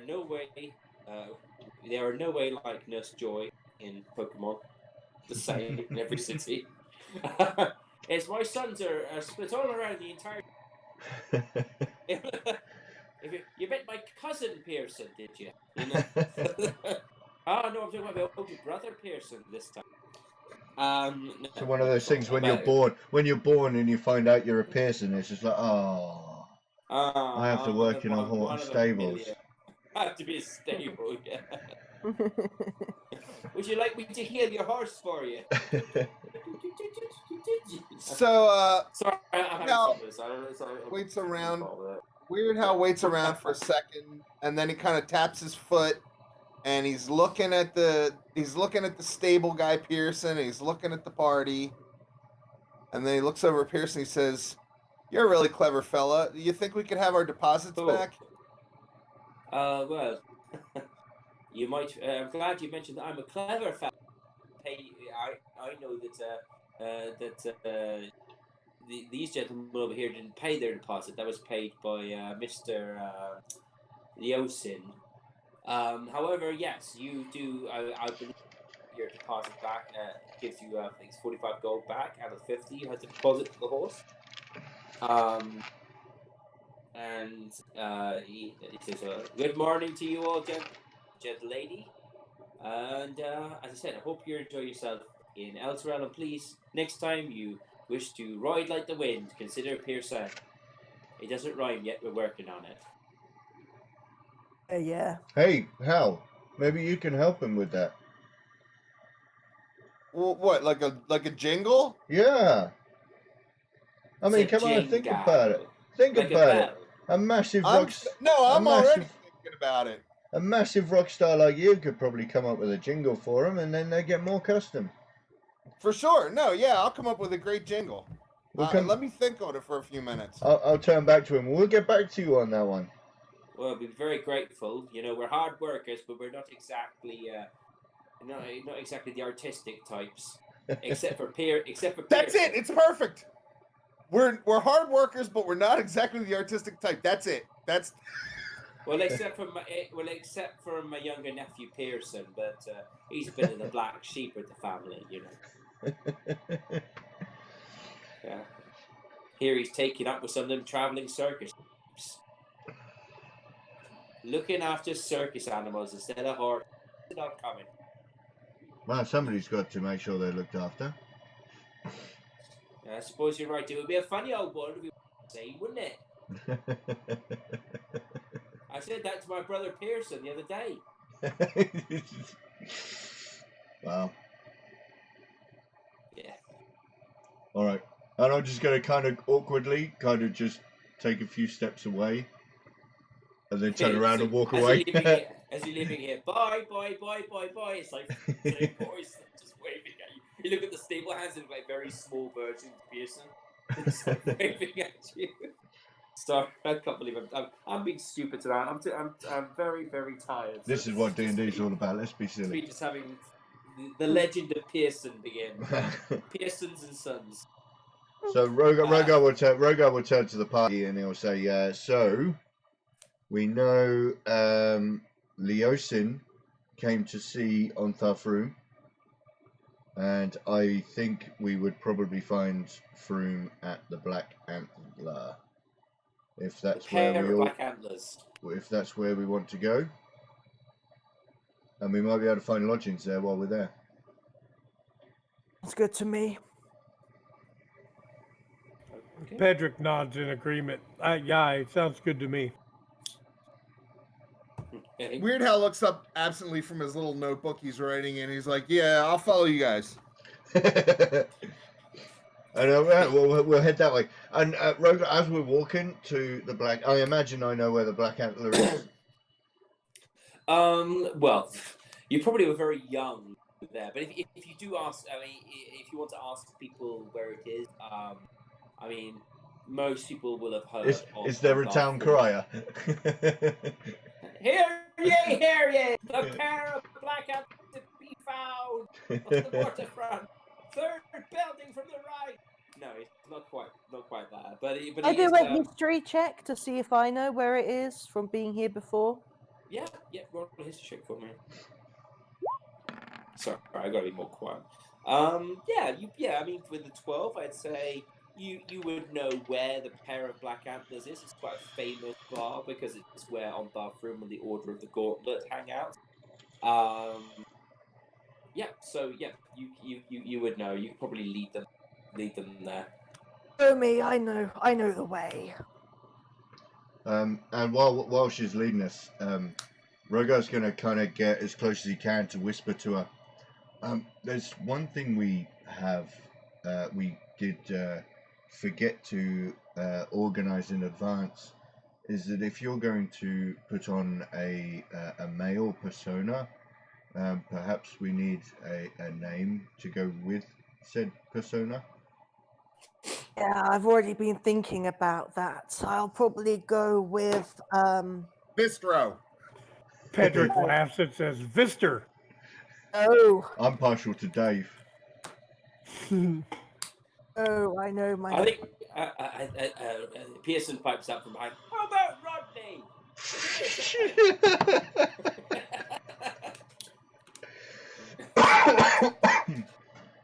You're too far away from him now. Yeah. I've been thinking about that. What would be a good halfling name? I think I'll go with What do you think, Cat Tack? Greenmore. By We the will way, call you while you've been doing this, Tack has formerly been known walking as behind you Vistra. very quietly. Yeah, The entire time. Tack has been walking behind you incredibly quietly the entire way. So he's been with you the whole way, just to let you know. what's his name? What's Bilbo. no. I was trying to think of what We'll spend the entire names trip like, just throwing names at her, like Frodo, you know. I've only got an hour of this spell, guys. Topsville. What's the name of the guy, Rowan Atkinson in Brad Pitt. Black No, Mr. Beanster. yeah, I'll go with Blake Adder. Blake Adder. Blake Adder. Nice. Adder, Mr. Blake Adder. Blake Adder. Yeah, excellent. Blake Adder, lovely. All right, well we've got that one then. We've got Pearson, who's any Pearson, and we've got Blake Adder. Love it. Oh god, we're so punny. Oh, all right. Okay. So you head towards. You pass through the city of El Terrell, heading towards the waterfront. It's a bustling city. It's incredibly crowded. Although it's very well made. It's very well designed, very well maintained. But it does. But you can see that, as with any city where the masses are all living on top of each other, it is very crowded. There is as you're walking up the main street, you notice from side to side there are a number of shops that line the main streets. Each shop has a sign out it with a pictogram which says exactly what gives you an idea as to what's being sold there. There's a number of the houses to be built. Some of the shops to be built into houses, so they are the proprietors live above their shop. Here and there, you notice a number of large manor houses, which are multi-storied, and seem to be in sort of much sort of better condition. You see there's a number of sort of obelisks and towers that are also there's a sort of in the center of town, almost like an obelisk shape, which is like a needle pointing towards the star which illuminates the city above, the starlight, and sort of inscribed upon it is written in celestial. Well, Pedrick would be Pedrick. You can read celestial. Yeah. Yes, I can. So Pedrick would know this. Most of you would have done this. You read celestial. It's the holy words of the holy words of a series of deities, of which Torm is included, and Gond and a number of, and basically there are the holy words and phrases sort of from a variety of the light-orientated deity, the lawful good and the good deities. As sort of you wind your way through the street, the streets get narrower as they head towards the dock. The buildings seem sort of even more oppressive. They sort of have overhangs built over, sort of out of the buildings, which shade the walkways down into the city. And there's a bit of the smell of sort of like a bit of filth. There's rubbish that's piled up, and you can see a number of sort of pigs running around in the streets, quite happy eating the garbage that's being left and thrown behind. These are wild pigs, not domesticated in any way. They're just sort of running around and being used to keep the byproducts of living in a city under control. Blakeheader will turn to the others and say, "Oh, I really fancy a ham sandwich now." Oh, that sounds Fedric like a just good laughs. idea. Are there any ham sandwich shops around? To eat the flesh of a pig is forbidden by Torm. That's all right. I don't follow Torm. Good comeback, DM. He broke one of the tenets of Torm with his ham sandwich. No, I'm joking. No, that's not canon. It's a. Did you just grab a random bystander and scream at him? Where can I find a ham sandwich? Nicely, I'll say to a passerby. I'll say, excuse me. I wonder if we could find somewhere to find some sandwiches. Is there a sandwich shop somewhere? Maybe one that we could have where we can design our own sandwich and have it the way we want it. So what you've grabbed a little gnome who is walking past on his way, just minding his own business. And he's looking at you wide-eyed, 7-foot tall dragon, dragonborn, armored and grimy from his trip, and just is looking at you. Actually, no, you'd probably be quite step, wouldn't you? Because Tungdil cleaned all your armor and things for you. Probably a little bit dusty from the road. He's sort of looking at you. He's just like, probably in some sort of sandwich shop, or maybe I mean, we don't really have those here. You're probably thinking more like a tavern or some or. Wait a minute, did we just bump into Donald Trump? maybe we'll go to a tavern, but a sandwich shop is a nice idea. I might have a look into one of those. When you get packaged just for sandwiches. Can I go now? Yeah. Go on. Go on. Yeah. Have a good day. You too, large dragon man. Bye. Bye. I have an idea for a shop, and I go turn to the others. I have an idea for a shop, folks, where we line out a load of ingredients. You have loads of fresh bread, and you can build yourself a sandwich. Could it be called Witch Sandwich? Witch Sandwich. We could call it the Underneath Realm. The Underneath. Underdark Way. I think we're onto something here, folks. I think maybe we'll get on to more pressing matters. We'll spitball some ideas. It takes you about 20 minutes, 30 minutes negotiating the street. You have to stop and you have to sort of really find yourself and reorientate yourself every so often. But you manage to make your way to the waterfront, and when you arrive there,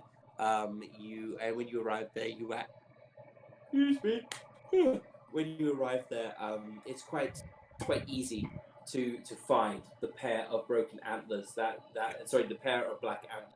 This is the tavern where there is a large man lying on the ground outside with a long beard, big ginger beard, and he's sort of just lying on his back.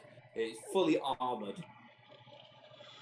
And he's sort of lying on his. He's just sort of lying on his back, looking up. Ever beats. Well, not the sun. The star above the sea. It's about 3 o'clock in the afternoon. And you can see as you sort of approach the individual seems to be his eyes are open, but he seems to be snoring as he's sort of lying on the ground there. Blake Adder will go over and kick him. Oh. What?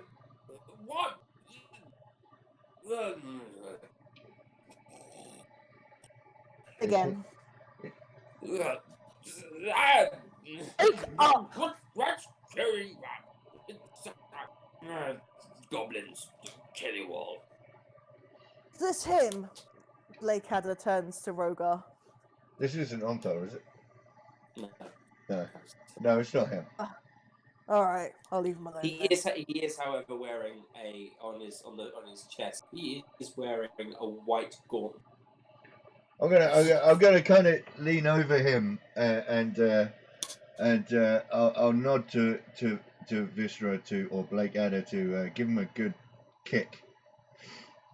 On one moment, I would like to see if I can steal from him.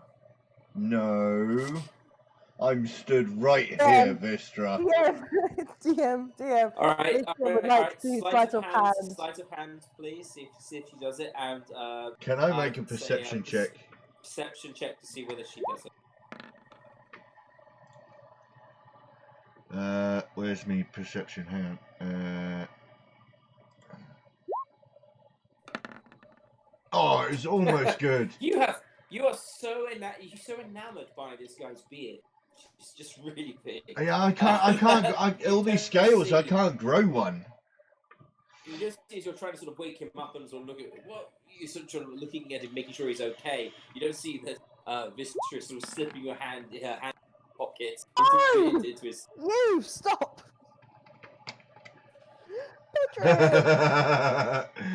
Pedrick saw it. Pedrick saw her do it, yeah. Do I find?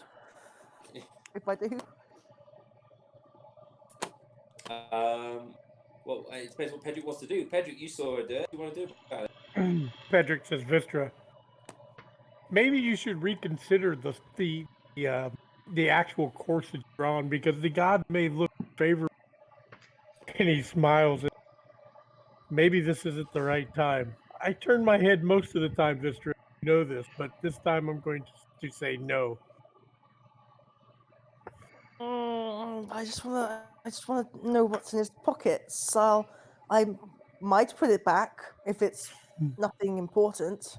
No, I mean, if you're talking out loud about stealing from him, he's a paladin. He's a holy person, a holy knight. He is drunk, and that's his fault for not being. There's nothing in the holy scriptures saying that a holy person cannot be enamored with wine. That's fine. He's drunk, and he doesn't look after his stuff. That's what happens. And Blake Adder will still continue. To be fair, it is in his pocket. Whatever you're gonna take. I mean, that's about as protected as something can be. Blake Adder will Pedrick says, Viscera, I know these impulses are very powerful for you, but in this one case, I ask you to resist this impulse.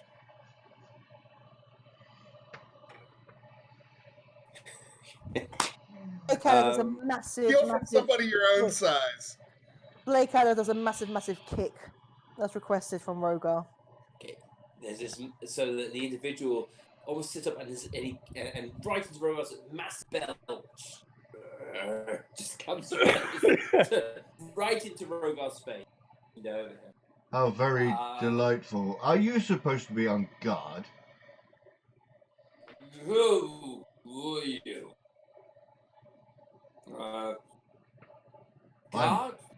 God? No. I lost the games. I lost the games 3rd week in a row. Just needed to drown my sorrow, old boy. Say what? Must have been a drinking game. Evidently. Quite the drinking game. Wish I hadn't lost, though. That's 100 gold gone. Back to rot gut for me. Month. Pedrick says that's 100 gold that could have gone far into helping the needy. Why do you waste your money in such a fashion? Then he looks at Vistra and just nods. What's she talking about? This money? It goes around, doesn't it? I only give members of my own order. It's not like the money goes anywhere. It's needed, and whoever has it ends up using next. I would like to try. I think I've had the same coin about 20 times in the last month. I know because I put it back. It's all the same. It kind of turns to Pedrick. It kind of turns to Pedrick and is like, and you stopped me. He tries to get up at this point, but he sort of falls back on the bar. And he is by how dare you push a member of the Holy Order of the Gauntlet? And he gets You should be disgusted with yourself. Pedrick grabs him by the shirt and holds him upright. And maybe we should take this up with your holy leader. I am completely appalled at your behavior, and you throw your holiness into my face. I am a servant of Torm, and I will not tolerate this disrespect. Disrespect, boy. Disrespect. When you've been fighting as long as you need some time to relax and rejuvenate and come back all the stronger, I say. What? And Pedrick No. You're one of those secluded monastery types, aren't you? I bet you've never seen the inside of a city like this before. Pedrick keeps a stern look on his face, and he says, all the more reason to turn to prayer. You should turn around and make this communication between us worthy of our needs, or I'm going to drag you back to your household and present you into this state in front of your leaders and your God and everyone to see your drunkenness state. Who do you think beat me in the drinking contest? That if sounds you like want to see Onta. our great leader, he is inside. But if you would excuse me, I heard there's a brand new sandwich shop on the dark web. I'm going to go.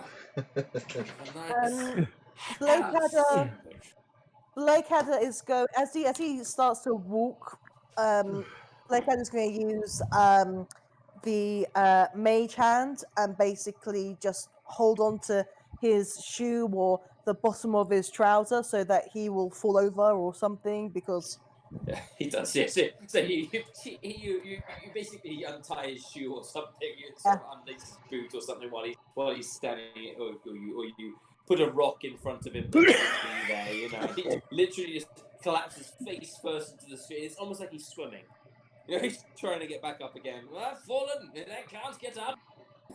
Sort of on the ground. So He leaves himself back into the air. It takes him about a minute or two, but he manages to get himself back up again, and he goes, Jolly good. Really good. I will see you tonight, most likely, dear boy. Go hanging around Onta. A bit of advice. He really doesn't like sticking the muds like you, my dear boy. Loosen up a little, have a bit of fun, and then you and he will get along like a house on fire. And Pedrick, one more thing, dear boy. One more thing. This is important. And then he sort of like glows with this powerful radiance. And you can feel the holy light of him. And he turns, he's like, never doubt my faith, dear boy. Never doubt it. For you and I, well, you and I will be having words. And they will be hurtful words. And he sort of like turns around and staggers back. Pedrick laughs and he says, "I don't doubt your faith, but I also don't doubt the conviction of my party." And he kind of pushes the priest toward Rogar and he says, "Rogar, talk some sense into this man." He's already walked away, so he was. Sorry, clear. He was a bit further down the street. He got up and kept walking, and as he sort of turned around, it sort of got towards sort of the bed. That's when he turned around. Okay. So I Sorry. just shrugged. I shrugged to Rogar and I said, "I'm at a loss, my friend. Let's just continue in and see what else we can find out." Yeah, I mean, I that never was weird. expected to meet like the child of Jared from Subway and Captain Jack Sparrow in a D&D campaign. Sorry, I couldn't help it. Anyway, so are you entering it? What's the plan? Yeah, so yeah. I think we'll enter in and we'll see if we can find ourselves an Ontharth room. Break before we Yeah, go should we have a inside? quick break? Yeah, Should we have a 20-minute break and Yep. then we'll sounds continue? like a plan. Yeah. Sounds Oh, perfect. Yeah, that sounds great. That sounds great. I'm gonna put some coffee on. Okay. Hope you're having fun. I'm having fun. Lovely. And thank you for watching, everyone, and chatting. It's been really cool so far. Yeah, We'll sure. be back. Yeah, we'll be back. We will be back 20 minutes with the tapestry as well. Excellent. Ciao. Right. Yeah, Bye. we'll be back. We'll be right back.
Alrighty folks, I am Will from Bases of Operations Painting Studio, and you can find me on twitch.tv/Bases of Operations, where I am a miniature painter and I enjoy all things tabletop.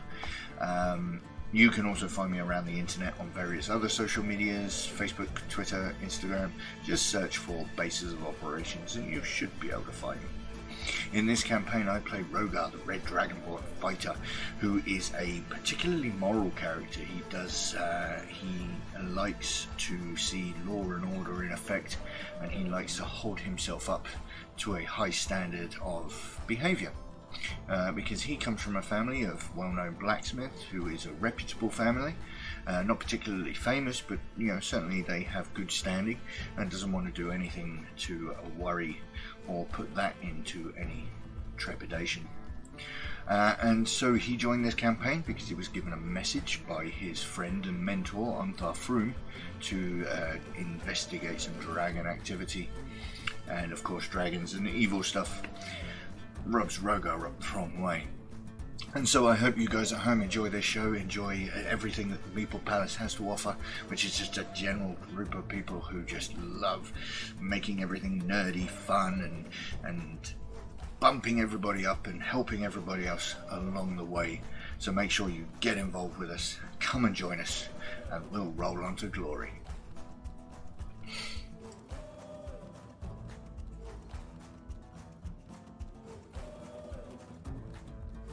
It's Kevin.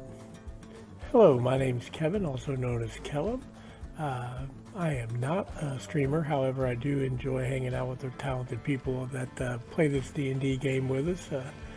I am playing a character by the name of Pedrick Strombrig. He is a cleric.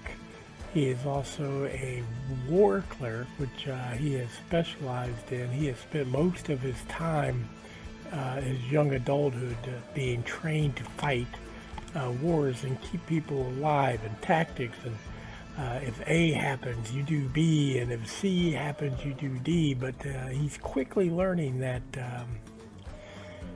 battles don't always turn out A and B and C and D, so he's trying to learn to adapt to these situations, and his main goal is just to keep his compadres that are with him up and moving and fighting and keeping on task.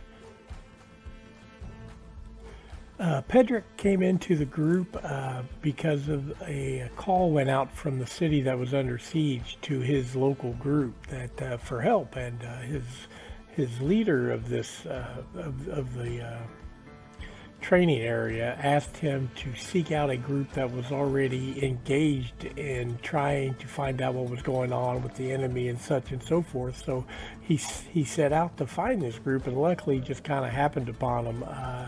And ever since then, we've just been going for it. Love this group. Love hanging out with these people. Hi everyone, my name is Point1985. I'm a variety caster. Not been streaming too much lately, but I'm planning on getting back into it. I'll be playing Tech Greenmore for you today, or these coming weeks. I'm a halfling rogue. I was born with the halflings, obviously, but then stolen away as a kid by a goblin woman named Wriggler. She lost her own son, and she needed a new one, I guess. He's been living with her for 15 years underground, never been topside. That's when the dwarves came. They killed every goblin they saw and saved Tak. He lived with the dwarves for a couple of years, then set out to find his family. He didn't find his family. He actually had to steal to get money and food. And then Finlos, this old rogue, caught him stealing an amulet. Instead of turning him in, he trained him to be a proper rogue and be a bit more righteous in his ways. After Finlos died, he was an old man. He just died. He set out to find his family again, but Finlos told him to check out this cave. One last thing he wanted, so he did it. That's where he found the party. That's where I am right now. I hope you'll enjoy my character and how I play it. Thank you. Hi there, I'm Tonya, or Missy T TV. I'm a Twitch variety streamer, and as the name suggests, I do different things like video games and knitting and miniature painting and writing and all that jazz. It's just really fun to share with people. My character is called Vistra, and she is a mountain dwarf rogue who doesn't like water. And before she became a rogue, she was a standard middle-aged dwarf, interested in masonry, pretty good at her job, that sort of thing. Then something serious happened, and it made her fall into the world of rogues, because instead of wanting to continue, having love and relationships with people, she decided that it wasn't good for her, and she wanted to fill her heart with treasure and things like that instead. And so, yeah. On the surface, she's quite jolly and confident and has a lot of bravado, but on the inside, she's quite vulnerable. And now that she's a rogue, she's not really, she's not great at it, she's not natural at it, but she is getting better. And yeah, and something that she wants to accomplish in this story, I believe, is that on the surface, she wants to find some really huge amount of treasure that's really noteworthy, that she can be proud of herself for finding and having, but deep down I think she wants to be able to allow people into her heart again, because when she fell into being a rogue, she started to push people that she used to know away. But then I think deep down, she wants to be able to, have relationships with friends again and things like that. She joined the party because a character called Leosin had sent her a message basically asking for her help, and he had previously saved Vistra's life from drowning, and so he was looking at her to return the favour. And this is all going to be on the Meeple Palace. The Meeple Palace is focused on 3 main points, which is miniature painting and tabletop games and board games, as well as roleplay systems like Dungeons and Dragons or Starfind or Warhammer. We've already got a really lovely group of people, and we're really happy with that. But there's always room for more people, more players, more painters. So if that's something you're interested in, you are more than welcome. It doesn't matter if you're inexperienced or you've been painting or playing for years. Everyone is welcome, and this is a dream that Xander, my partner, or many more games, and I have been having for 4 years, and it's just amazing to see it come to life, and we're really proud of that. So thanks for watching.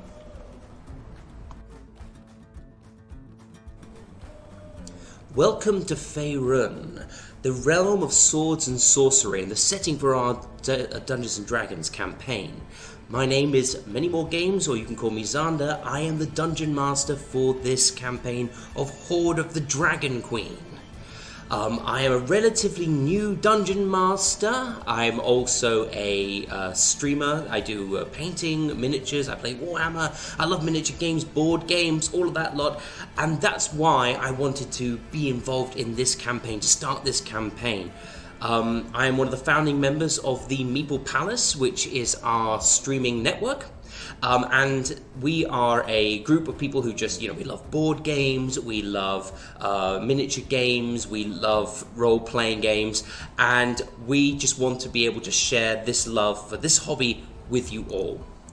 My hopes for the players in this campaign is that they will be able to find a way to explore their characters while at the same time coming together as a cohesive team in order to face off against the evil cult of the dragon and defeat them in their plans, whatever those are, those nefarious cultist plans. So, without further ado, let's get on with the game. Roll on to glory.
Hello, Hello. welcome back.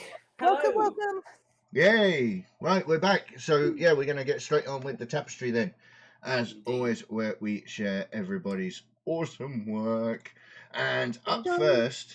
first, we have, as always, is up until the 28th of February is the Meeple Palace painting competition. Missy, do you want to take that away? Yeah, sure. So it is the very first painting competition that the Meeple Palace is doing, which is called Meeple's Paint Off, or just Paint Off. That will be running. Well, it's already started running from the 1st of November, and it will finish on the 28th of February. 29th will be the voting for your pieces, and then on the 1st of March, we will do a stream where we say who the winner is, and then they'll go on to the winner's wall, and then we will roll to see what the next competition is. So every 4 months there will be a paint-off competition. You can have as many entries as you like. You can choose whatever miniature that you would like to use. Sorry, be right back.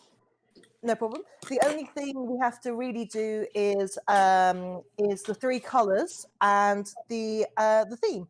So the current theme at the moment is ancient and Asian, and the 3 colors are pink, green, if I remember that off the top of my head. And yeah, you can have any other colors you want with it. That is fine. And for our Patreons who get a particular tier, they will be able to showcase their paint off entries in the tapestry as well. Excellent. Awesome. Right.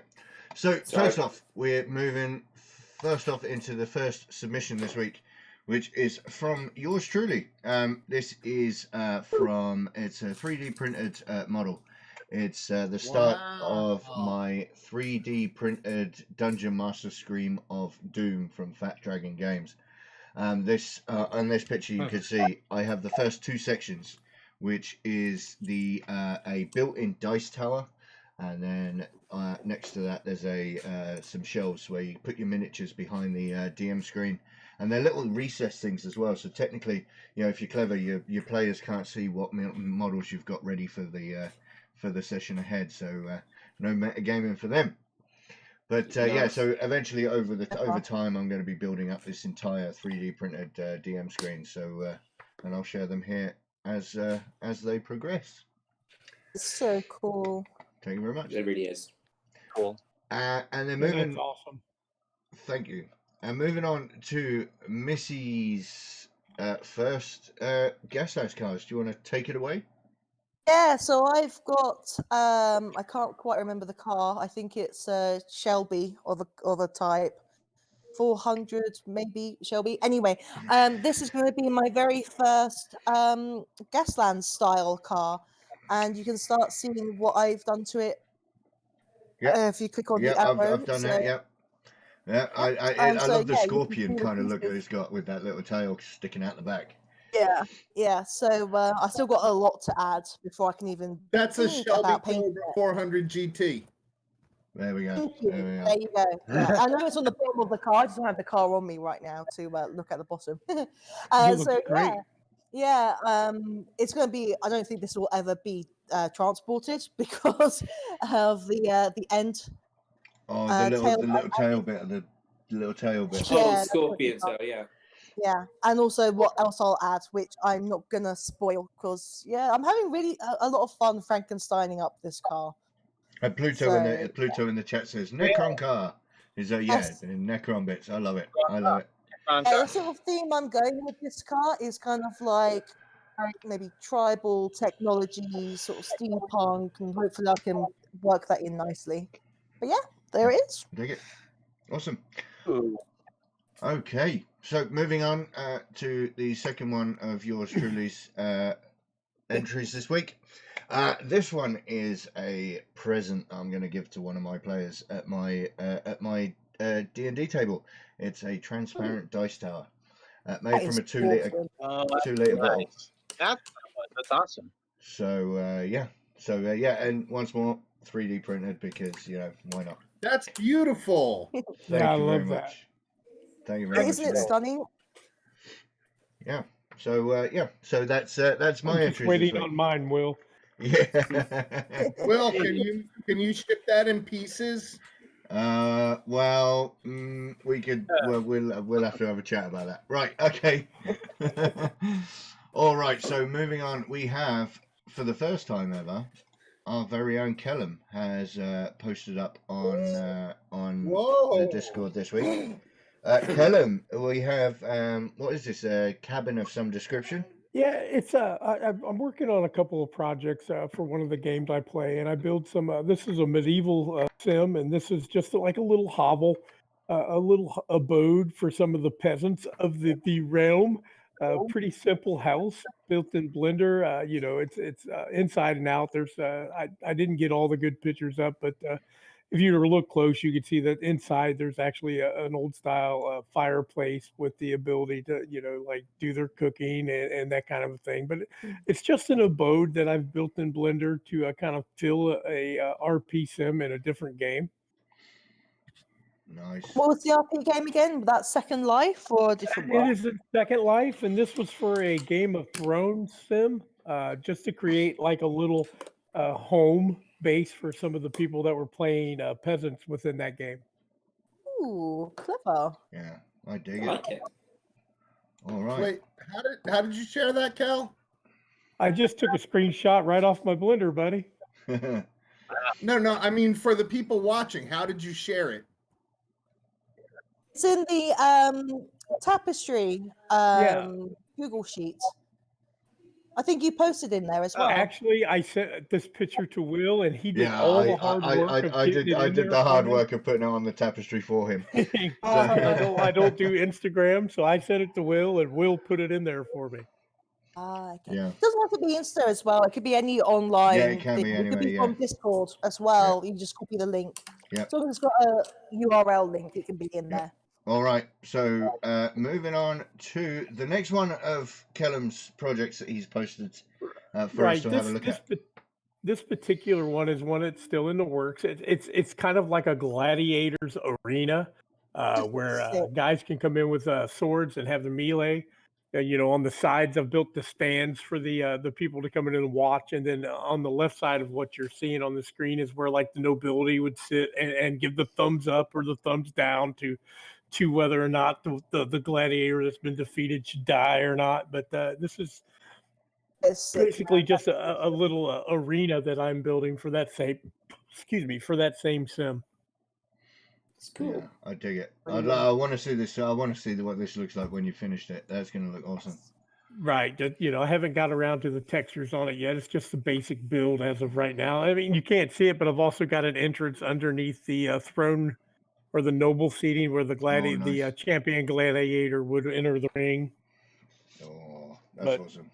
I dig that. Just felt like I'd share a little bit this time. Yeah.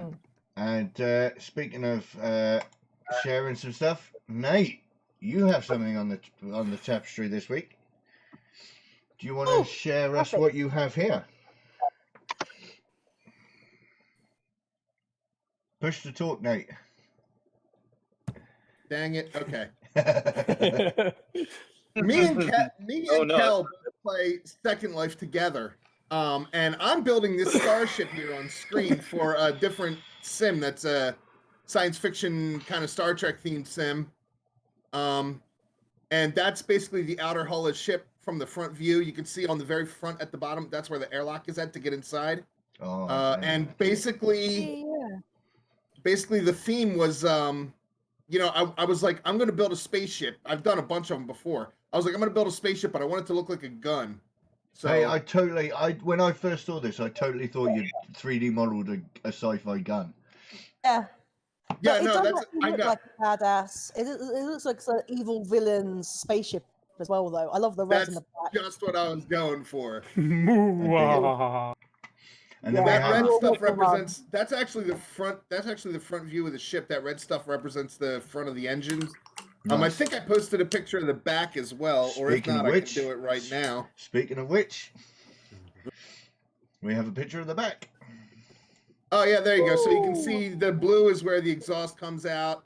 The shuttle bay is up there at the top in the center. You can see the little window looking in. And then those little holes down there that are a little bit lower, those ones with no lights in, that's where I'm going to put the engine, the exhaust ports for the impulse engines. Nice. Yeah, I I'm see digging that it. as well. And then you've Really also looks good, buddy. and you've also posted this as well, which you mentioned that these are the this is actually what it looks like on the inside, right? Yeah, that's the layout of all the different decks and stuff without the hull in the way, so you can see what's in there. The white parts are windows, the gray parts are inner hull. Man, I dig it. It's awesome. Good job, buddy. Yeah, that's awesome. I'm digging that. And that pretty much concludes the tapestry this week. So yeah, if you want to, Missy's already thrown up the command in the chat. So if you want to add your And of course, you're art, free to.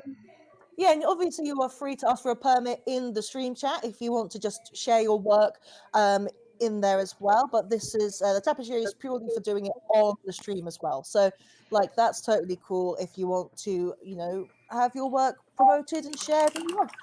lovely. All right. So with that, I think it's time to hand over to our loving DM. Loving, indeed. Well, that's the hope anyway. Rather foul and evil, actually. Okay, but yes. So. Refreshing.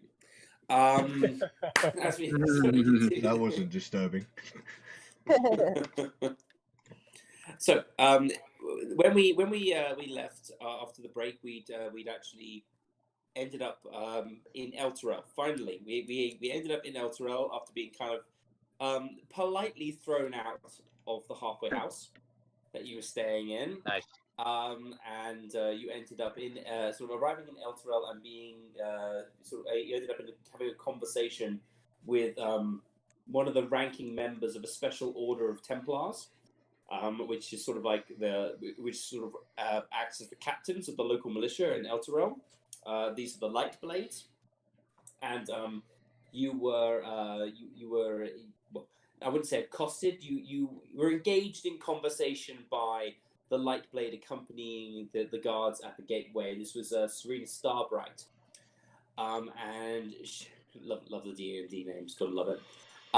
So Serena Starbright, and she. She spoke with you. She was very polite. She was very calm. She did subject you to a zone of truth spell to ensure that you were actually speaking the truth, which meant that Weirdhow was not able to shout out that he was the greatest swordsman ever.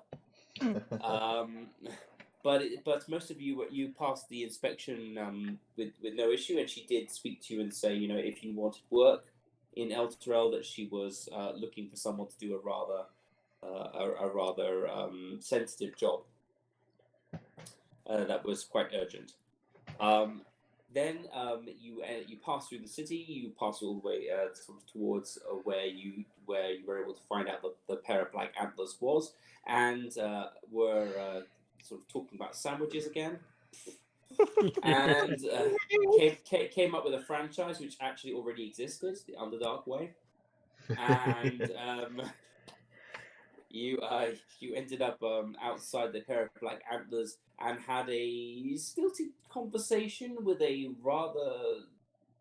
still rather inebriated individual, a member of the Order of the Gauntlet, and he pointed you in the direction of the black antlers, basically on the room was inside. And that's where we ended our thing for the day. Now Snowy is joining us now. However, I will need a few minutes to bring into the RP because he has been absent for a little bit, and his character is currently traveling half a day behind the rest of you. That doesn't mean that he won't be able to get a little bit faster. It just means that we need to be a little bit more sort of. I need to think about when we're going to bring him in at this point. Okay. All right. So. We are in El Terrell, and all of you are standing outside of it. That's outside the pair of black antlers. That is Rogar, Vistra, Copernicus, Pedrick, and Weird Hal, and Tack, who has been very quiet. Hasn't said anything for the last 2 hours. DM, can I ask how long my spell's been active for my disguised self? I told you it took about half an hour to find your way to the pair of black ants. Half an So hour, about so I've got half 40 an hour minutes. About 40 minutes because it took about 10 minutes going through the gate. So you've got about 20 minutes 40 left. Minutes. Okay. Does Rogar's going to look to the party just before we enter the two black antlers and just say, does anybody here have any of you ever met Ontar before? Oh. No, so none of you know met who? Ontar Froome. Have you ever met him before, or am I the only one here who knows who he's looking for? No, I don't know who that is. Okay. I guess we'll be following No, you. I don't recall ever have meeting him. He responds to Rogar. Okay. All right. Well, I just didn't want to assume. All right. I'll lead the charge into the two black antlers and see if I can find my friend and mentor. As you enter into the pair of black antlers, you can see that this is a well-frequented drinking den. There are a number of stout, heavy wooden tables bolted to the floor that sort of dust the entranceway. There's about 8 tables. Around these tables, sort of drinking, carousing, talking amongst themselves. You can see there's a number of individuals, all of whom, although they're wearing different types of armor, so some are wearing like leather and studded leather, some are wearing scale mail, some are wearing heavy plate, but in all places on their person, there is at least in somewhere upon their person is the symbol of the Order of the Gauntlets. This is a white palm. A white hand, got a gauntlet that is open, and is emblazoned on their chest or some point somewhere on their person. You search as you look around the bar. I think one person definitely catches your eye. Just like the man outside, he's very stout. He's very large. He has a giant beard. This one even bigger and more lustrous than the individual, the drunkard that you met outside. He's currently sort of standing in the center of the room where there's this very large table. And sitting at this table there's a half orc and a half elf, and they seem to be engaged in some sort of arm wrestling match. You can see this the individual behind them with his big beard. He's sitting there going, "Get him! Get him! Get him! I got money on you, boy." Weird Hal would like to place a bet. You sure? Because Blackadder might do something. Blackadder's going to use Mage Hand and sort of push to get the other person to win. Well, you can only carry 5 pounds of weight, so you're really not adding an awful lot onto this. It could still make or break it. Let's see.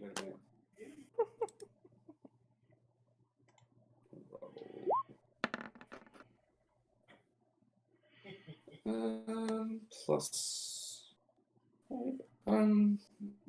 Roll a sleight of hand check for me, please. I know it's technically a spell, but roll a sleight of hand check for me. If it helps.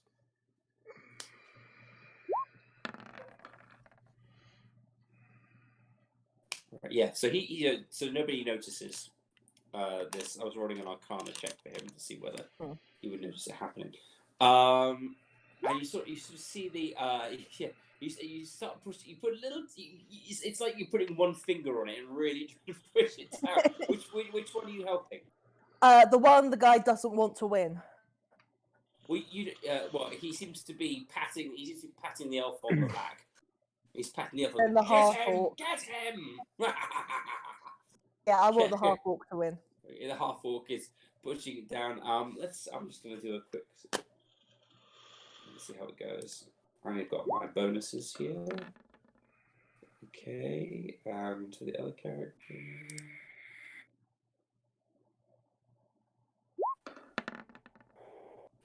All right, so what's happened there? Okay, all right, so the half orc sort of pushes the hand down halfway of the half elf, and no, don't lose, come on, come on. Okay, let me just do another quick stealth. Do we just another quick strength check? I think this guy's gonna win. Oh, okay. Back to the middle. In both cases, the hands don't move. Now the hands are completely even on the table. It seems like they're both straining against each other. The orc can't quite get down the hand any further, but the half of us pushing. I try back. again. Jason? Right, because my mage hand I can do up multiple times.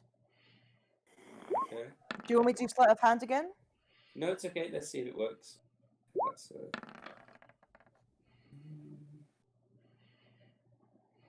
boom! The orc smashes their hand of the half elf into the table, eliciting a chorus of cheers and groans from the onlookers. The loudest, of course, is this individual with the giant beard. He's standing in the middle, going, "No! Come on! What? This is absolutely ridiculous! No! No! Oh, you lost me good money, boy!" And he sort of, and this sort of devolves into almost like an argument between the two, the half elf and this human with the giant beard, is just bickering amongst each other about whose fault it was that the half elf lost against the orc. The half orc is like being surrounded by Willwood, just like patting him on the back and cheering. He's swooping up like a big pile of sort of gold, which is in the center of the table, towards himself. He just sort of giggles a little bit to himself, quite smugly. I'm going. Weird Hal would like to kind of elbow Rogar and be like, "Why don't you take on the half orc?" I'm actually half tempted. Can I look at the half orc? Can I kind of get a feel for how big this guy is, how strong he looks? He's pretty big. He's not as tall as you, but he's very stocky, very wide-shouldered. You get the feeling that he might not be quite as strong as you, but he would be a challenge. If he goes for this, I'm going to put down a bet on Rogar. Well, what I'm going to do is I'm going to say to I'll say to Weird Hal, I say, if you set it up while we talk to Wantha, and I'll do it after speaking to Wantha. Okay. Right on. Okay. And then I'll start while he's doing that. I'll start scanning the bar, scanning the room for Wantha room. Okay, roll a history check for me. You really only need to get over 5 for this to recognize him. Okay. You realize I'm -2 on my history checks, right? 1. Wow. Okay. You easily recognize the very stout man with the massive beard is on the fruit. Right. Okay. You recognize that beard anyway. There's bits of egg in it, probably from the last time you met him. Yeah. It's one of those beers. Think Mr. Twit, from Roald Dahl. Like oh wow. Big beards. Oh wow. Okay. Yeah. Okay. I'm gonna walk up. I'm gonna walk up behind him, and I'll just whisper in his ear, and I'll just say, "You really need to get that beard washed." He whirls around, and he whirls around, and before you know it, you're clasped with this giant hug. Okay, he's like squeezing the air out of you. This is very unusual for you, because normally you can outmuscle anyone, but this guy has lifted you up into the air, and he's literally just, "Rogar, my boy!" So swinging you around. God. Sorry. If anybody's deafened by this, I'm sorry. I'm gonna try to keep my voice down a little bit because we do actually have some people might be sleeping downstairs. Rogar, my boy! So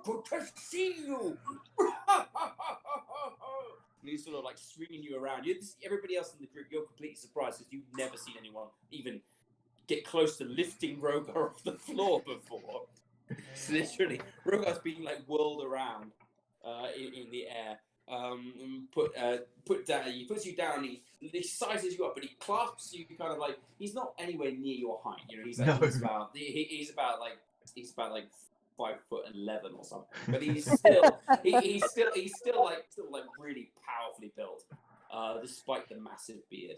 And he just you see he's like claps you on the shoulders. He's like, "Good to see you, boy. Good to see you. I thought I'm pretty sure I sent you to that town, didn't I?" Yeah, and I'm glad you did. Greenest. Yeah, we went there, and I met my fellows companions in Greenest. Yes. Why didn't you warn me? Oh yes, that blackguard Leosin was here earlier, and he mentioned something about that. But I was, you could probably imagine, I was quite far in the drink at that point. Yeah, And I've sure heard. he was really there. Yeah, I've heard. Listen, Ontha, a fully grown dragon. That's what you sent me A to. fully grown dragon? Yes, a fully grown dragon. Greenest? Flying over it, along with an entire cult of worshippers of dragons. I wish I could say that it surprises me, dear boy, but there's been a number of problems recently with this cult. It's not the first I've heard of it. Well, once I told my mother, listen, do yourself a favor. When next time you go and see Father, see him at his workshop. Don't go to the house. My mother is not happy that you sent me to Greenest. Oh, believe me, I still have dents in the side of my head from the last pan she threw at me. I think it's rather. It's like I wear it proudly, like one of my battle scars. Yeah. Well, your father and I don't think we saw daylight for 3 days. I just start face palming. Listen, Ontha, listen, look. I will introduce him to each and every one of my companions individually, and I say, look, we have some information for you. Shall we find ourselves a table, and we'll all have a chat about just exactly what's been going down. Oh boy, I wish I could at this moment. But as you can imagine, I've got quite the crew back. But it's the first time we're back together in ages. Please, look, we'll talk in the morning. But tonight, each drink be merry, all on the tab of the great Onflower room, of course. And in the morning, I say in the morning, when it is not too bright to get up, we'll discuss matters, eh? I'd really prefer it if we could do it now. Oh, you would you? Oh, yes. Lisa, We've traveled all this way, and you're not going to talk to Rogar. You're just going to carry on drinking and watch people arm wrestle. You can't just spare some minutes so we can deal with this. Hedrick says, Blake, why don't you arm wrestle him for it? What a good idea! Let's get you on the arm wrestling table. Come here, boy. This is Crunk. This is Crunk, and he's quite the champion. No. I will do it with you. No, I will do it with you. This is down in front of the half orc. Hang on. You want to? Let me get this right. And I actually, Rogar's going to turn around to Blake and say, "Are you? He's just lifted me up, and you want to arm wrestle him?" Yeah. 10 gold on Untharf room. Yeah, I'll take some of that action. Yes, thanks. Untharf room sort of rolls up. He can't roll up his sleeves. We kind of mimes rolling up his sleeves, and he sort of sits down in front. Well then, how about this?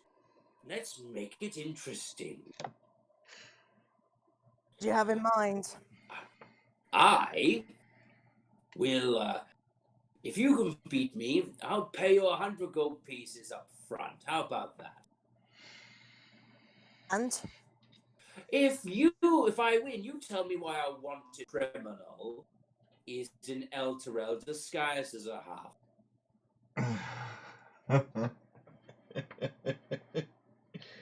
maybe. Oh, J-Boy, we'll be having a chat no matter what. But let's have a bit of fun first, eh? He puts his arm on the table.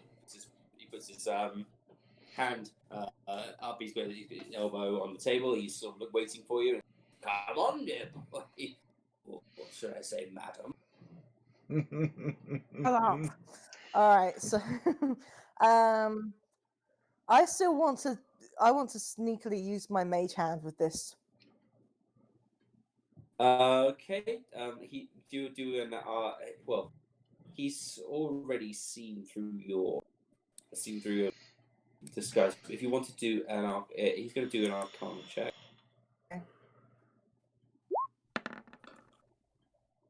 Okay. Yeah.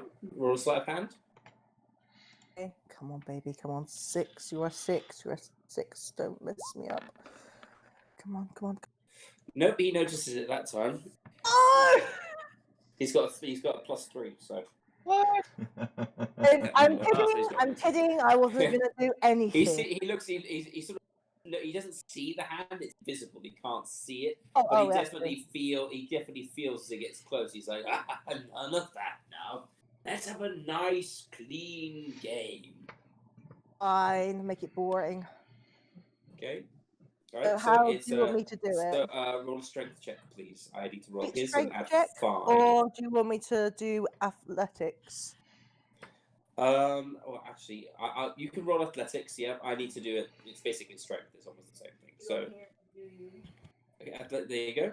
He's proficient at athletics as well, actually. So thank you for reminding Did it come me. up? Pedrick says, Blake, use both hands. I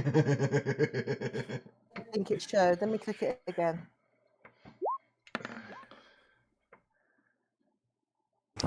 What's the proficiency of a level 18 paladin?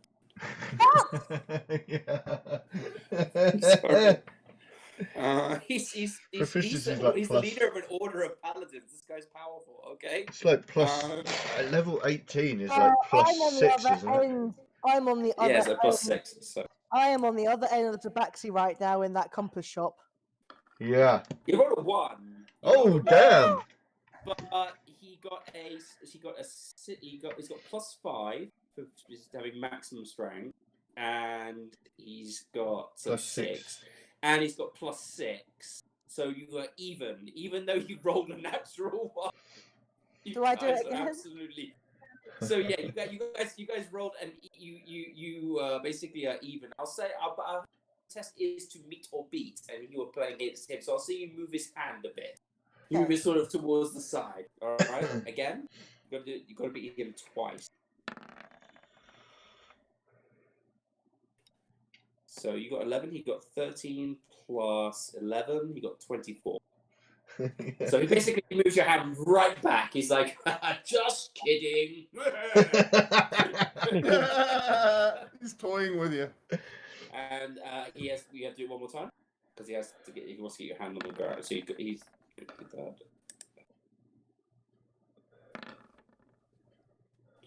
Okay, 7 plus 11, 18. So he pushes your hand down. Now it's basically you've gone back up straight, and now he's moved you towards your hand down towards the table. One more game. Okay. Okay, I have one. Love that sound. You got a 5, 10, 16. So your hand slams to the table. It's just bang right into the. Weird Hal gives Rogar a big high five. So you get 10 gold, Rogar. Hey. And you put a bet on it. Actually, to be honest, you probably only got 5 gold. Yeah, It's probably. serious, I got my original, and then I got 5. Yeah, that's You fair. got 5 on top of it. Yeah, that's fair. That's They were not, being generous because you're on Buffroom's friend. Yeah. So your hand is now on the table, and he has not let go of your hand. Your hand is now pinned to the table, and he sort of turns and he turns around to the rest of his friends. He says, "I say we're all good friends here. How about you give me a moment with these chaps, all right?" They sort of they start sort of moving apart. They get the message, and they start sort of moving. I say to away. him, "See, that wasn't so hard, was it?" No, but he says, and he looks up at you, and there's no mirth in his eyes anymore. He's looking at you. He's very serious. And he looks up and he goes, "Now, I trust Rogar. He's quite the protege of this. But you are definitely a person of interest." Yes, there's someone who's been putting out a lot of words for you. The hand is on the move, and they're looking for you. How did you see through my disguise? It's not too hard, dear boy. We have numerous wards and charms in here. We are, in fact, an order made to fight the forces of evil. I have a pendant that lets me see through illusory magic. It's not too hard to protect yourself against these, against these little tricks if you know what you're looking for. That's fair enough. And then I will just allow the disguise self, if I'm able to disappear. Much better. Talking face to face at last. There's not much point in hiding if you can see through it, eh? Not at all. Now, Vistra. That is your name, correct? Yes. How did you also know that? Well, I told you. People are looking for you, dear girl. I've got word on the street that the hand has moved up from Boulder's Gate, and they've sent 2 of their top agents to find you. May have met one of them already at the halfway house. Which one? Do you know? I believe out of character basis posted it up somewhere in the chat. Let me just scroll up a second. Wait, I what? think he said the Queen's Arms. Oh, the Queen's Arms, yeah. Yeah, of course. That was the inn with no name. Yep. Okay, sorry, the Queen's Arms. Thank you for finding that. I'm so happy. I knew I'd written it down somewhere. The name of the person that was looking for you. I'll just tell you. It's fine. Was Kadranax the Ring. I saw Kadranax outside the Queen's Arms. He gave me a very friendly welcome. That's very good information. Because where Kadranax goes, and it's likely that we'll find Calandra as well. Two of the hand's biggest enforcers in my little city. What an opportunity this is. That's an opportunity for you. You'll be helping me, my dear girl. Will I? Of course. You wouldn't want us to have to go to the local guards, would you? I mean, you're still wanted for several jobs in Baldur's Gate. I know that you're what they call a slabber. You bring down the buildings. You damage the walls so that they can break into different places and steal the goods inside. I know of your past. I have my own agents working tirelessly to get me this information. I'm not doing a very good job if you couldn't have gotten hold of the 2 from the hand. You're talking about a very, very powerful criminal organization, dear girl, and not in my own playground, of course. They're all settled in Baldur's Gate. There's not much I can do until they make them play on my turf. And luckily, thanks to you, they have. Anyway, that's enough talk for tonight. We'll discuss this a little bit later. Don't go anywhere. without seeing me before you leave. I wouldn't think about it. Of course you wouldn't. Have fun. I've got to catch up with old Roker boy over here. Bye-bye. And he gets up from the table. Sort of like comes up, sort of like gets on the table and he turns around, he sort of turns to the group. Well, I'm sorry about any unpleasantness. Enjoy yourselves. And avail yourself of the food, drinks, and tools here. As I said, none of us will probably be in much of a mood to talk until tomorrow. And I hope you avail yourself of my hospitality. Come, Rogar, you can tell me all about your adventures. Yeah, of course. Okay. And I'll find a table with him. Yeah. Okay, so what I'm just going to say here is because the others haven't had a lot of chance to say what they want to do or anything yet, I'm going to say basically you're sitting with Ontharfrum kind of filling him in about all the stuff that's been happening. Yep. While that's happening, we have Weird Hal and Pedrick. What are you doing? Sort of Vistra's still sitting at the table. She's let her disguise drop. And Ontharfrum and Rogar are sort of settle off to the side while he's sort of filling in what happens, the basics of what happened. Okay, well, Weird Hal is going to walk around to the patrons of the inn and find out who will take bets against the half orc and Rogar. And I'm betting on Rogar. So any action I can get, let me know. I'll take anything up to 10 gold max. All right. So you're settling. You're sort of like going around and you're sort of building a pot. People are taking bets on Ontharfrum's protege versus Krunk, their reigning champion. Unless Onthar gets involved. Which he's not allowed to anymore, just to let you know. He's not allowed to play. He's just too strong for a lot of them. So yeah, you're sort of taking bets. You're building up a pot. People are all excited. They love it. All of them. They're all paladins. You know, they're all like holy warriors, but they're definitely like a good time. Oh, great! A cop bar. Yeah. Yeah. Yeah. It's basically like a cop bar. Exactly right. And you know, there's plentiful drinking, lots of arm wrestling. There's even two people like arguing about riding competition. They're weaving their way towards the door. You can even see like out back. So you can sort of like as you sort of wander around Pedrick, you kind of see out back. There's almost like a courtyard, and you can sit behind the bar and you see it's almost like a beer garden, you know, like on the outside area as well. And you can see there's a couple of people sparring with blunted swords. They seem to be again with almost like a mug of beer in one hand and a blunted sword in the other, going for each other. So there seems to be quite a lot going on. There's probably around about 50 people of varying races, sizes, ages. The only thing that really unites them is that and genders, and the only thing that really unites them is that they're all wearing the mark of the Order of the Gauntlet somewhere on their person.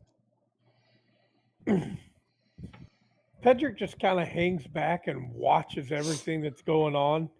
And he's paying attention to what the Rogar is doing, but he's also still kind of eyeing Vistra to see what the heck she had going on.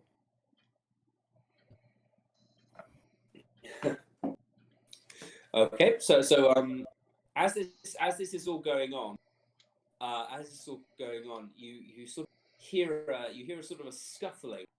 Well, it's very hard to hear over the. Kind of hear sort of a rustling, and then a sudden clank as kind of the door tries to open, and then falls back, and then again pushes against the door, and then it's like almost like the door is kind of stuck. And then finally the door is way open, and this wet and bedraggled. If you look outside now, you can see like the sparring partners are all dashing back in, and there's a really. The rain is starting to come pelting down, and you see this wet and bedraggled figure wrapped in an oilskin cloak, sort of pushing its way as quickly as it can into the cover of the bar, and just sort of stand there, dripping water onto the sort of the oiled wooden floors of this tavern, and he sort of throws back the hood and rustles his feathers, sort of looks around, little beads of water flying everywhere, and is sort of cocking his head around, very jerky movements, looking around, taking everything in. And you see, so his eye alights on you, Pedrick, and you see and you see that finally, and Otar, who is probably very easily recognised. Otar's giant sword in his back, and he's definitely his raven-like features. He just dashes towards you as quickly as he can. He's like, I lost the. I managed to get the earlier cart, but it's still so far behind you. I'm sorry I couldn't catch up with you, but I only just managed to escape Bentoneth when she wasn't looking. Pedrick just looks at him sternly for a moment.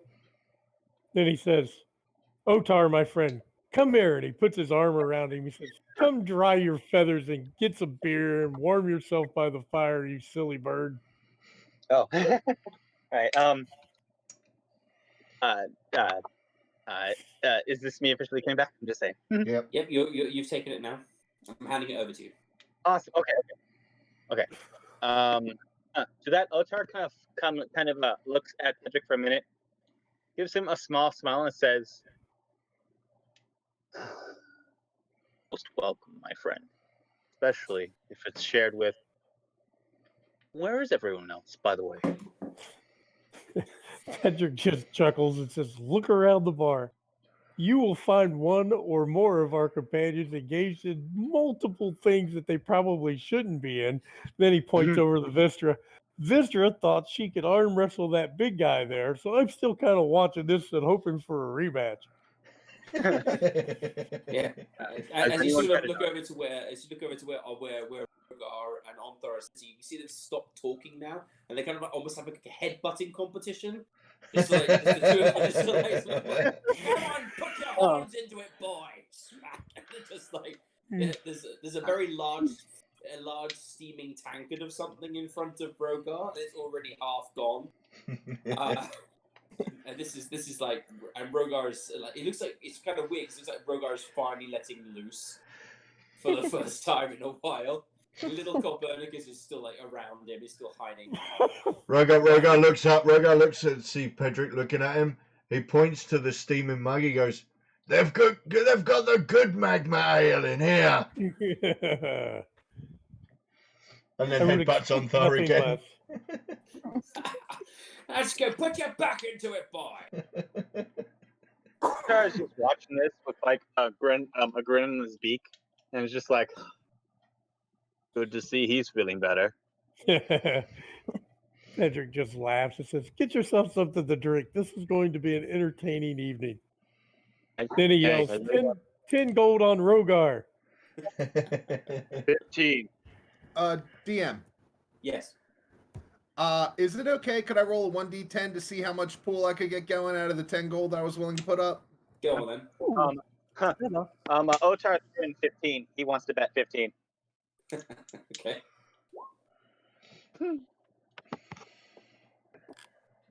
How we do? 4 gold pieces. I have to match 4 gold pieces. Now I'm going to look over at Rogar and I'm going to say, all right, dude, it's up to you. I got us 4 gold if you win, or we lose 4 gold if you lose. Let's multiply that by 10. Let's multiply that. It's 40 gold. That says 40 gold because you basically copy that. Yeah, copy that. Times it by 10 because they're all betting like 5 gold here, 5 gold there, and you're getting quite a few people interested.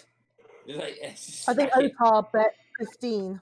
Otar's 15, so 55 now. I tried to say that as loud as I could. I don't know if my mic picked it up. We can hear you. We can hear you. Sorry, I was just getting the pool sort of sorted there.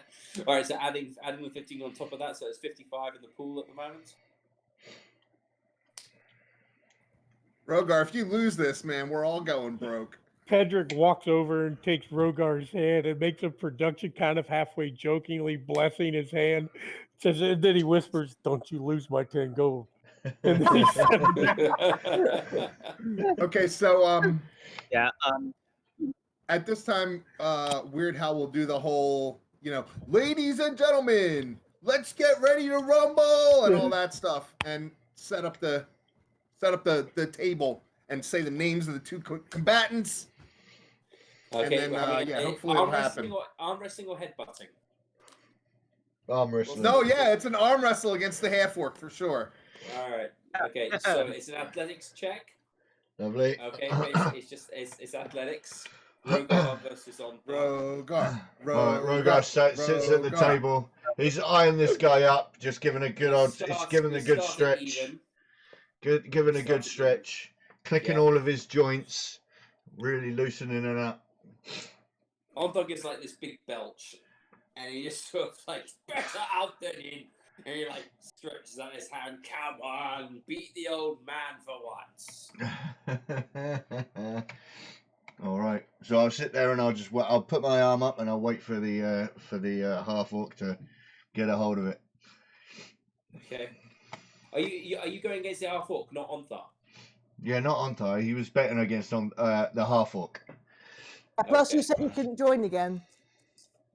Oh yeah, you're right, Onthar. I thought it was like a personal thing between Onthar and not like a part of the big bets. Okay, we're doing with the half orc. Let's get his stats. Pedrick kind of leans closer to the half orc and just kind of haphazardly says, "Last time he wrestled, he broke the arm of the last guy. I don't know. Be careful." And then walks off.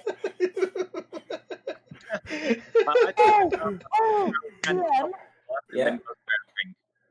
Yeah. Sorry, I think Otar was speaking actually just before I did. Mm-hmm. I was just saying that Otar kind of helps with the bluff, and then he goes to grab a drink, just kind of resting against the bar and kind of giving Rogar a bit of a lazy clap. It's just like, yeah, you can do it. Yeah.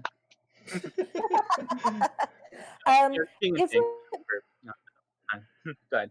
Is it at all possible? I don't know whether this would be seen or not, but is there any way that I could do? Oh, hang on. I don't think I've actually ticked it. No, it's all right. Never mind. I don't think I actually no. Hang on, one sec. Oh, could I do Toll the Dead, or would that be known to everyone? Everyone would know that if you did that. It's a spell. Everyone would know it was happening. You guys know how strong Rogar is, right? I mean, it's, this is going to be a pretty. I mean, it might not be a cut and dry run, but Rogar's got this. Okay. Yeah. Let's go then. Right, here we go. Here we go. 3, 2, 1. Roll your athletics. Okay, round 1 goes to Rogar. As it is, he has +7. What he does. So he's one behind. That is one to So he started to push his arm down. He's sort of at that halfway point with his palms on his knees. Against you. Okay, try again. If you beat him one more time, that is it for you. You win. You get the money. Let's try. 1, 2, 3. If you go. Cutting words. Oh, that is just. Bro, he doesn't even need your help. Rogar just. Boom. Hand goes straight into the floor. Hand goes straight into the table. The table cracks. Do a couple of knuckles go. Do a couple of knuckles go when I go down. Oh, you don't want to hurt the poor guy, yeah? I mean, just by accident. Don't mangle his Accidentally on purpose. You did. That was the natural 20. Okay, fair enough. Mangled knuckles. But I mean, for ability chase, you shouldn't anyway. Pedrick chuckles and puts his hand on his shoulder and says, "I warned you. Do I need to heal your arm?" Actually, no. The guy's only a little bit weaker than. He's only a little bit. Yeah. It just is rolled really badly in both cases. A little bit's enough for each of us to get 11 gold out of that deal. Yeah. And Rogar will stand up, grab the guy's arm by the forearm, gives it a shake, pats him on the shoulder, goes, "Good game, good game." Okay. Another drink. Yeah. Okay, that's another Thank you, magma ale Bo. for you. Take a constitution check, will you? Oh, I need my drunk chart. That's my drunk chart. Constitution. I Saving need throw the or drunk just a chart. check? 1 second. I will just check they got the. Where's my drunk chart? I had this last week. 1 second. Let me just get it quickly.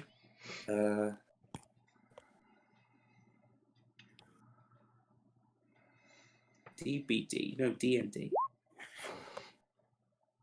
Hey, plus 11. Nice. Here we go. So you're currently drinking something very strong. Yep. Okay. Okay, it is very strong. You're drinking magma ale. So, you have an intoxication threshold equal to your Constitution score +1. 15. Okay. You've just taken 2 very strong drinks. So that's you got level 8 of intoxication at the moment. So, so you're not past your threshold yet. Okay. You can drink another 2 before you go beyond your threshold. All right. Fair enough. All right. So this is I had to double check the rules because I wasn't quite sure last time. I didn't really do thresholds. So this is thresholds how it works. Oh, okay. So I don't need to take a check just yet. No, you need to drink a little bit more. So you've had 2 big pints of magma ale. All right, lovely. Yeah, that's fine. You can see Onthar Froome is also drinking alongside you, and he's like, how about we make this even stronger? He pulls out like a little bottle of something that's hissing. I think it's made of apples, but mostly apples. So I'm not quite sure, but it does seem to do quite the job. All right, I'll take one. Yeah. All right. So I'm at 91 gold now. You're 91 gold now. Are you gonna join in the drinking games? Anyone? No. Well, I think Otar's just gonna kind of walk around and say hey to everybody that's not preoccupied. Just like catch up and then. Yeah. Okay. I'll have. First, he's gonna go over to just open. Okay. Is there any way that Vistra could try and sneak out of the building without anyone noticing? Yes. Let me do the quick round. Let me do this quick round, and then I was going to use that as a distraction. Okay. So I'm gonna try and spot you, dude. I mean. Okay. All right. So you get to do a perception check to see if you notice us sneaking out. Do a sneak for me, please. Sneak check. Right. Come on, stealth. Uh-oh. Oh, damn. I'm afraid I'll say you don't. Whatever. You look around. Where's Vistra gone? Where's Vistra? She seems to have just skedaddled. What happened? And Vistra, you see Otar's eyes upon you, but you manage to sort of duck behind the taller patron and manage to use him as sort of a shield to get out without being noticed. I actually managed to get out. Nice. And quickly, just doing the drink thing with Onthar. What? Are you drinking? Are you trying this stuff? Yeah, I'll have some of that. All right, so this is your third one now. So it's and you're adding this to it. It moves from being very strong to deadly. Oh, right, yeah. Okay, okay. So you're now at 13, which is still below, but you also have to take a Constitution saving throw. Constitution save. And he's going to do it as well.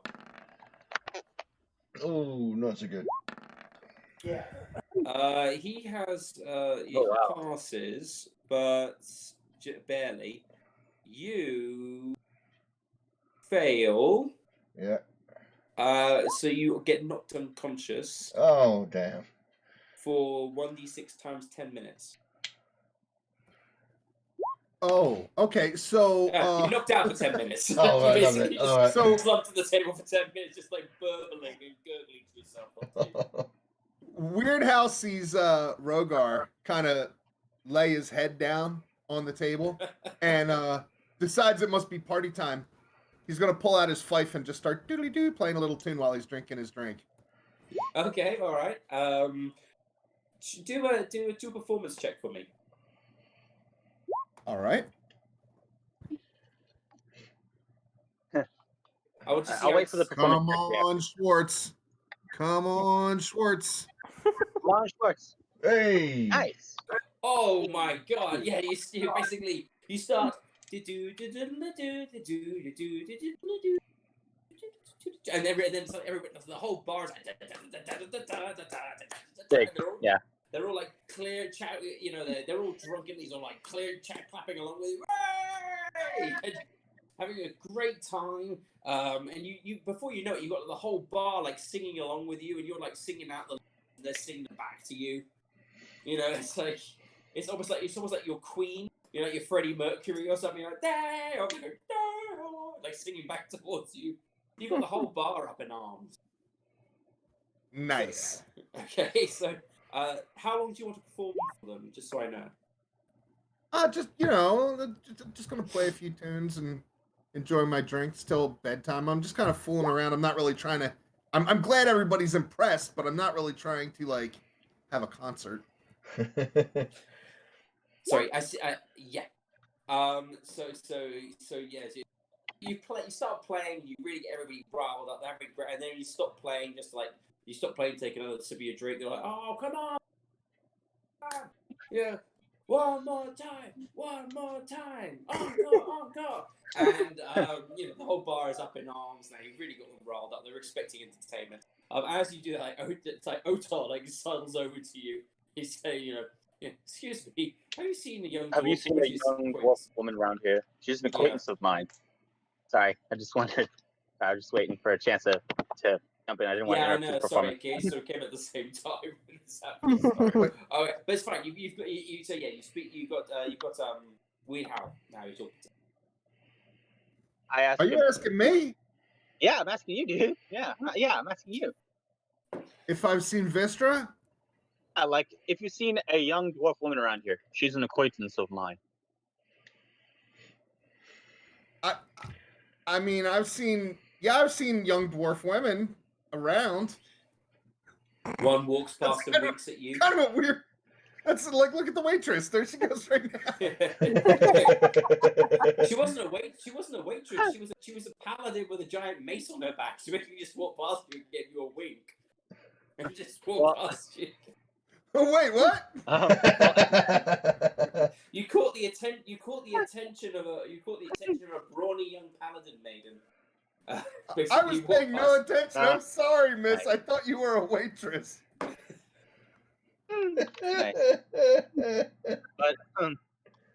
But after kind of hearing this and kind of seeing that there are maybe more than one young dwarf woman that may match Vistra's description, or at least Otar's best attempt at it, he lets a annoyed huff and says, "Well, if you happen to see Vistra around, let her know that I wanted to catch up with her." He then disappointedly kind of walks over to go sit by Rogar if he's able.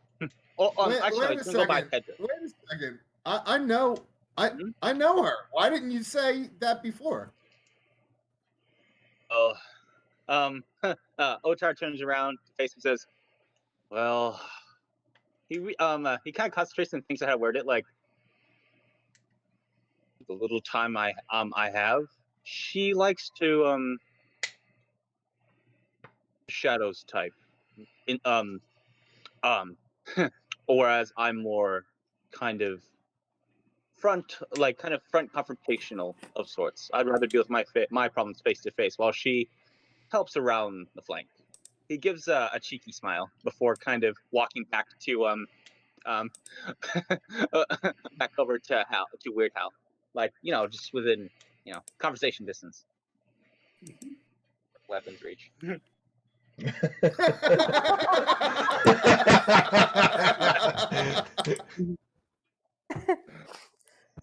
Yeah, I know Vistra. Why didn't you just say that's who you were looking for?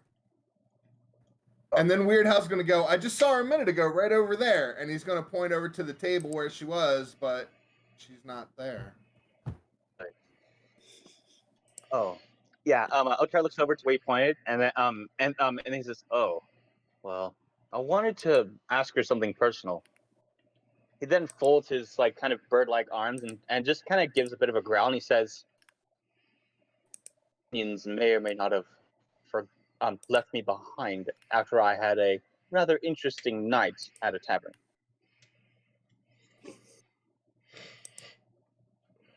Yeah, that sounds like Vistra.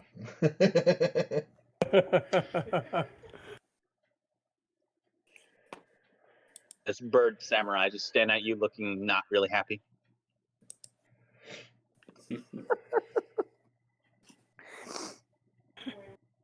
Pedrick says, surely you have a song about our fine feathers. Play him a song. I'm Otar gonna kind of play. Go ahead. They were asking for an encore, so I'm gonna go ahead and play Copernicus as one of us. Oh, with your level of performance, but- you've got everybody up and dancing and having a great time. Yeah. Before he does start, though, I kind of whisper and say, "Do you know any Arakakra little jigs?" Which, in this translation, means any kind of Japanese music, I guess.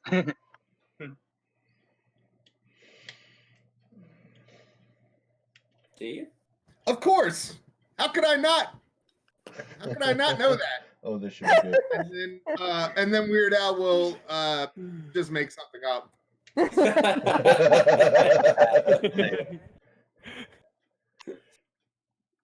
Pedrick laughs and moves over to the paladin and takes the 11 gold coins that he had won, and he says, "Here, my friend, put this to your cause." Which paladin? The paladin that beat Vistra at arm wrestling. Ontharfru. Yes. He's like, "You're very generous. Another round of ale." Pedrick is being careful not to drink this time, so. He's got Rogar, you're about awake now. You just come back up and the whole bar's jumping up and down going, Copernicus is one. You know, it's got head banging to this song. And I will wake up. I will wake up with a start. I will get up and I will slam the table and I'll go, Anta, what did you put in that drink? He's like, never mind, have another. Like in front of you. This boy, there's your big friend. The big friend who came over here. He gave me 11 gold. 11 gold. What a generous man. What a generous man. He's paying for tonight. More drinks. So basically, just to buy this money that was given. His for your cause. More drinks. So, yeah, he's gonna give you another one of the same. Are you gonna drink it? No, I will accept it. I will accept it, and I will. Put anything in it this time. He hasn't put anything in it. It's just the same drink. Oh, okay. No, I'm not gonna drink the same drink. I'm going to go. Oh, and then I will see Weird Hal, and I will make my excuses. And he goes, I want to make a request, and I'll get up and I'll walk over to Weird Hal. Okay. Hey, but dear boy, tomorrow we talk. Yes, absolutely. About what? And he goes off like having a good time. I wanted you to have liquid courage again, but no, you just you're 1 point below the threshold. I might drink some regular ale. I just won't be drinking more of that stuff. Okay. All right. Are you drinking another ale? I will. Yes. This should be the ale that brings you into drunk. Yes, I will have another ale. All right, it's moderate. It does take you over your level of intoxication, so you're nicely buzzed. Yep. You currently have liquid courage. Excellent. 5 temporary hit points. 5 temporary hit points. Advantage on all strength ability checks, which should help you with your arm wrestling. Advantage on saving throws against fear, and advantage on charisma. Excellent. At the moment, you have disadvantage on wisdom and disadvantage on intelligence and wisdom ability checks. So my bad scores are even badder. So yeah, we're good. Okay, I do need you to take a Constitution saving throw though. Which the stranger. Oh my god. Okay. That's pretty bad. Wow. So that's an 8. You didn't fail by 5 or more, which is good because otherwise you would have fallen unconscious.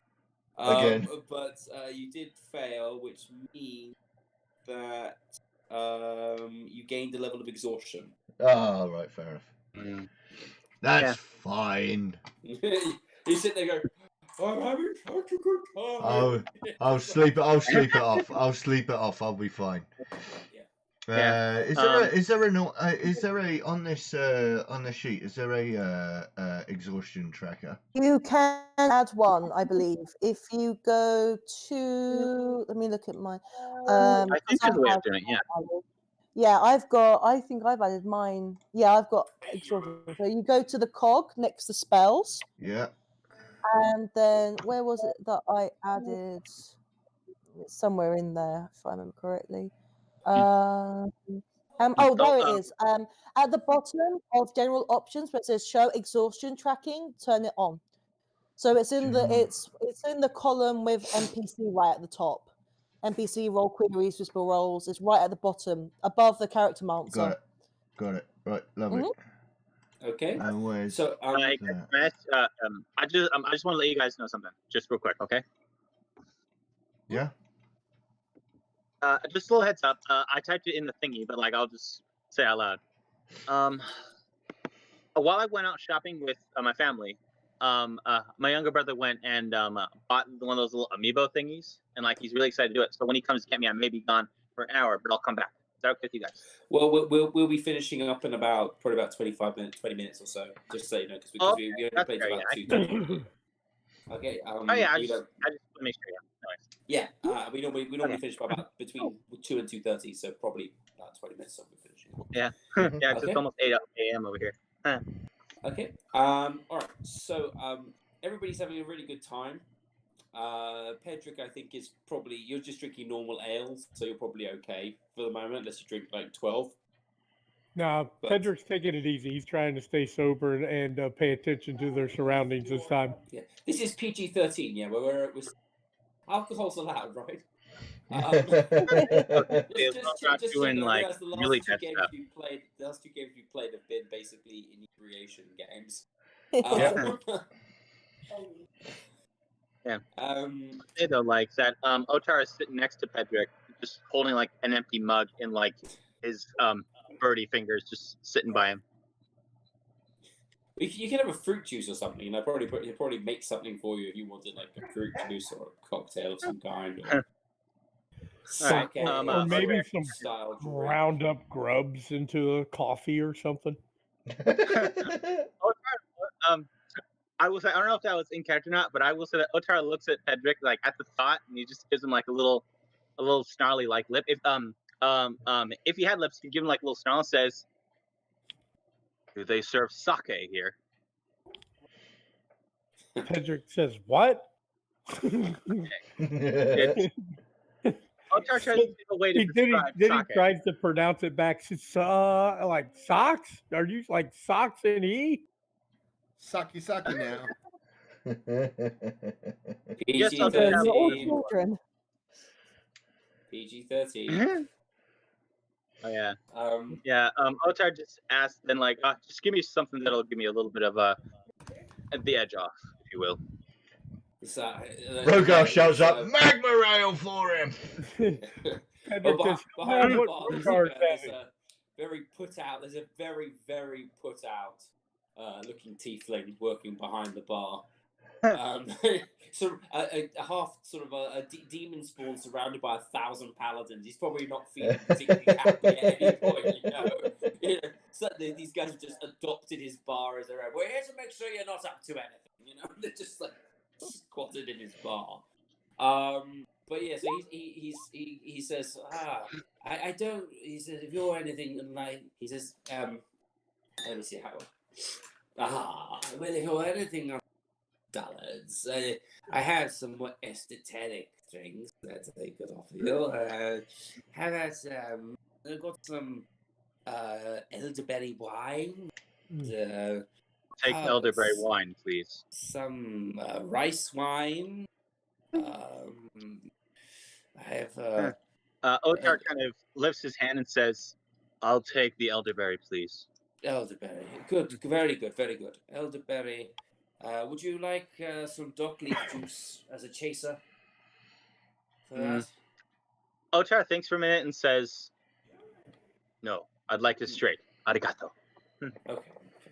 He sort of like takes out. He takes this sort of delicate strainer and this very delicate bottle, and he just pours you this very nice, very sort of elegant glass. It's a very sort of elegant tumbler, of wine. You get this. Everybody else is like quaffing giant mugs around you, and you've got this crystal cut glass with there's this proportionately sort of I don't say knobby amount, so it's like if you find a rich person would have like smaller amounts means better, that sort of thing. You get like a sort of half a glass of this sort of tumbler of wine. You say enjoy. Finally, a sophisticated palate, and you can just then Rogar comes in. Another Magmarale. You can just see him sigh. It's like, jeez, be funny. Yeah. Pouring out another Magmarale. For you, sir, and I'll take it over to Weird Hal.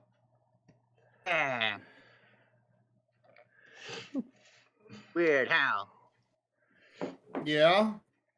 Yeah, get this down your neck. Oh. All right. Hold on. I will.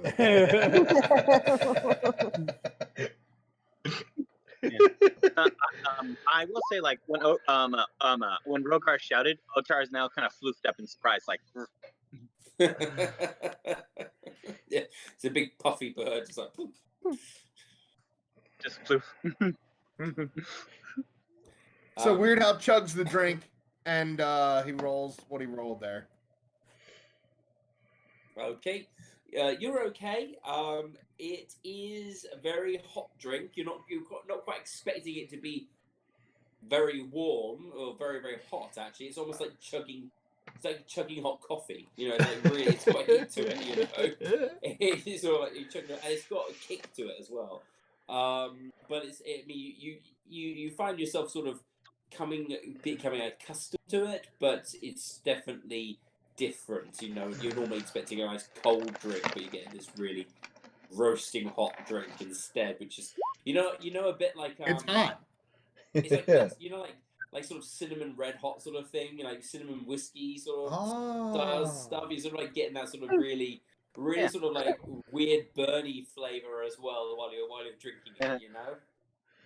I'll slap him on the back. He said, "That's the kind of drink that fights you back." Yeah. Well, this is Rogar's drinking this up in pints, so it's like... He chipped my tooth on the mug when he did that. Oh no! Is that canon? Is that canon? You can have a chipped tooth from now on. No, Weird Hal has a chipped tooth now from getting slapped on the back while he was drinking out of a mug. I heard. Ow. I love that. Otar's sitting there sipping his wine while everybody else is carousing around him. He's just like this ocean of calm, this little tiny spot of calm in this turmoil of rowdy paladins. Yeah, Otar tries to look as cautious he can whilst looking like a rough-looking Raven Ronin, just sipping wine, just with his beak. Pedrick says, "Come on, Weird Hal, it's a new song. Hot ale for my friends and elderberry for my horses." That's perfect. I love that. Weird Hal looks up and he's like, "I can't drink any more ales."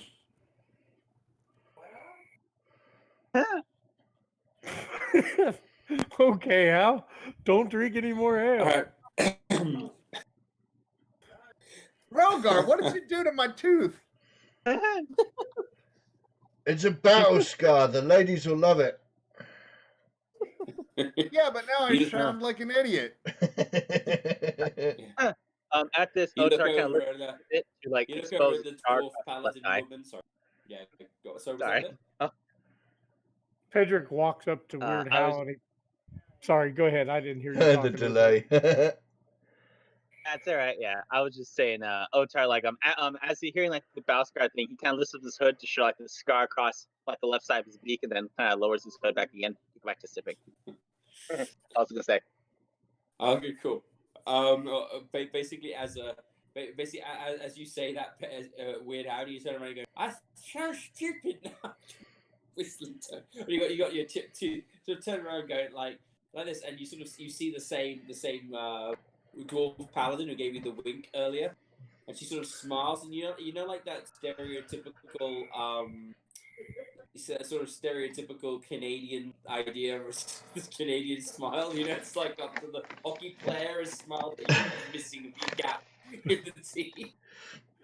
She's missing a tooth on one side and two on the other. She's just smiling at you. How am I supposed to sing like this? Turn around, she's like.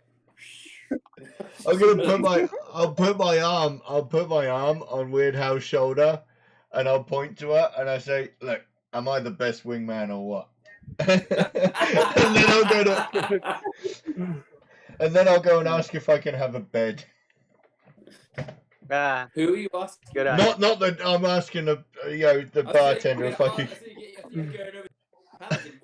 No. Hey, do you have a bed? No, I'm going to ask the bartender if I can find a bed to sleep on for the night. Yeah, I mean, there are beds put aside for all the members of the Order of the Gauntlet, and since you're friends with them, he'll Onthar's he looks askance at Onthar's room, and Onthar's room's already already headbutting someone else at this. But he takes a moment out of just decimating his underlings, turn around, just go, yes, look after them. They're under my and sorry, they're my guests. And so the bartender will provide you all with rooms for the night. Sister is currently outside, and she is looking for another place to spend the night. Of course she is. Okay, so Vistra, I mean, are you going to just go to another inn, or are you going to look for another inn, or are you looking for somewhere just to kip down for the night, or what's the plan? I think she because probably. if you sleep out in the open, you can gain levels of exhaustion because I want bed. So yeah, I'll find another inn. And it's raining right now. Yeah, that's fine. I'll look for another inn.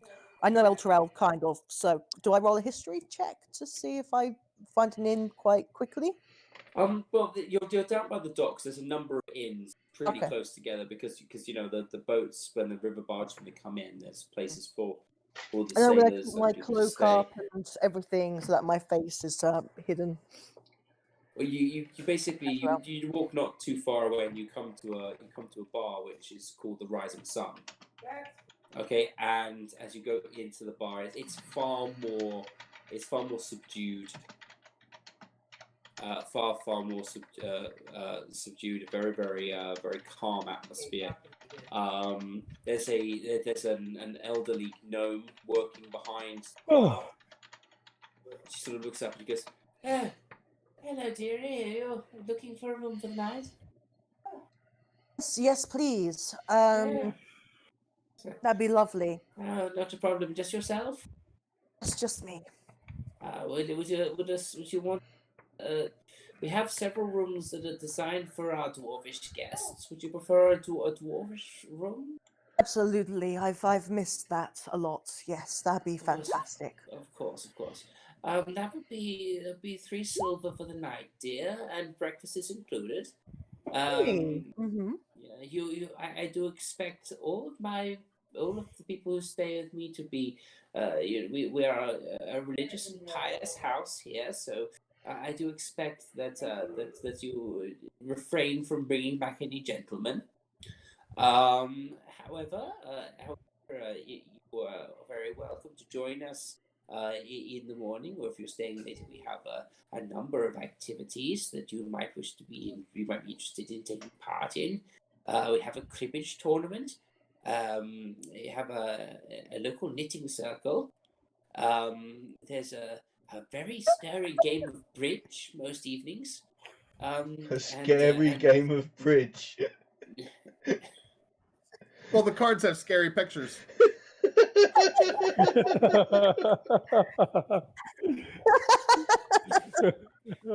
Yeah, you turn it on. We'd like to see which one of us gets the first heart attack. I've got the It's lost toothless 3 bard. times in a row, but she hasn't been for a few weeks.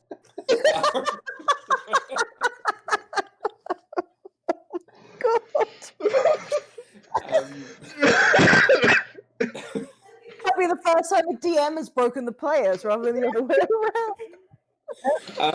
But yeah, so you she gives you a big she gives you like a big iron key, which is sort of attached to this little tag which says the Rising Sun Inn.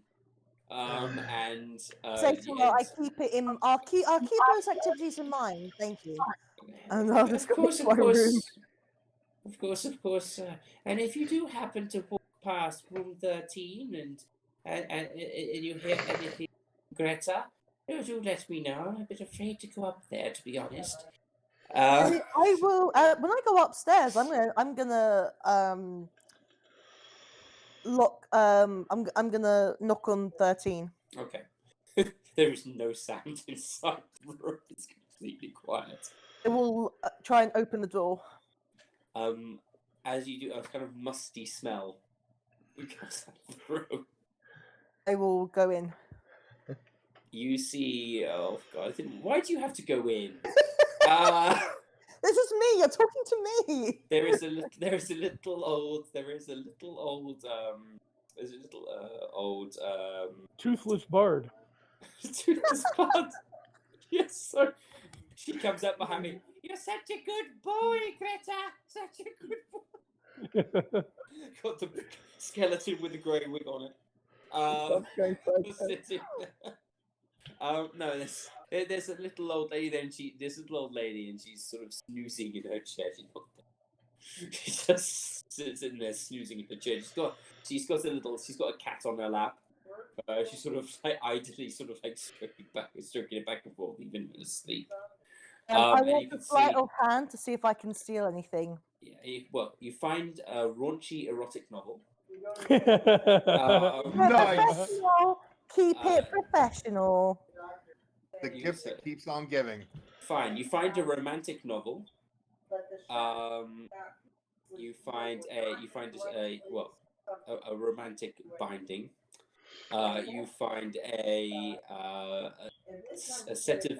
You look around in the entire room. Entire room, and then if I find nothing of interest, I will see if there's anything behind the pillows or something. A set of silver teaspoons. I see how much they're worth. Probably a few silver. Yeah. And a flyer with Cortor Magnus on it. Just Magpia. Oh, Kotos Magpia, yeah. This is Kotos Magpia's real form. Burn it! You find you find there's a number of sort of like little sketch portraits. Portraits sort of kept together in a little binding.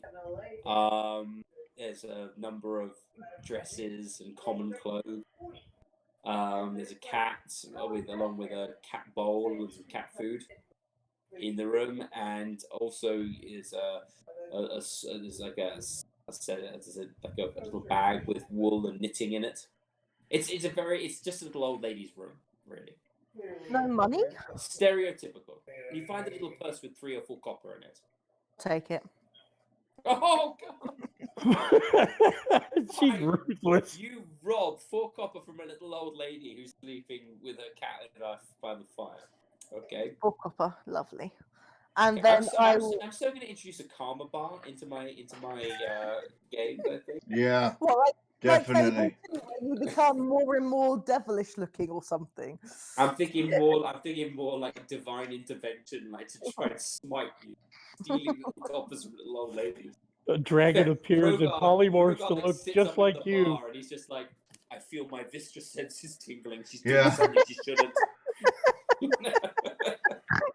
his horns glow blue in the presence of Vistra doing something wrong.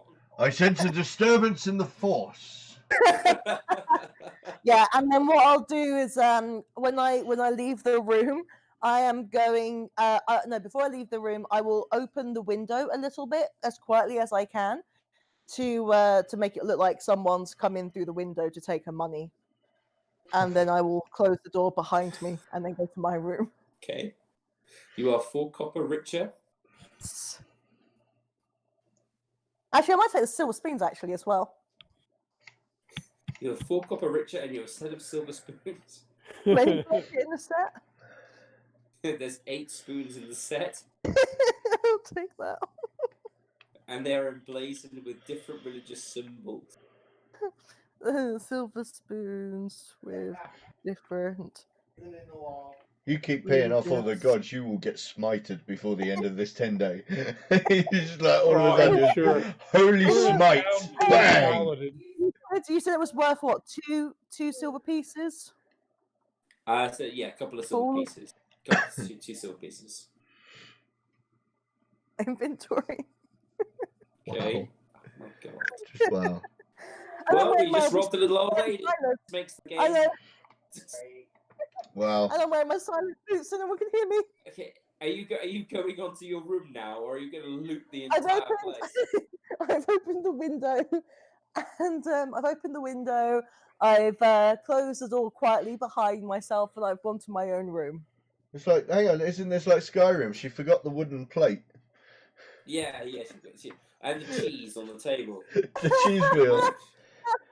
So I'm just remembering when I last played Skyrim. She's going to go downstairs and then they'll have a guard at the board going, let me guess, someone stole the sweet rolls.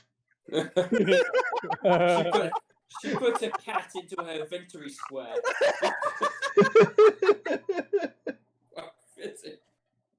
The cat's holding on. Okay, I've gone to my room.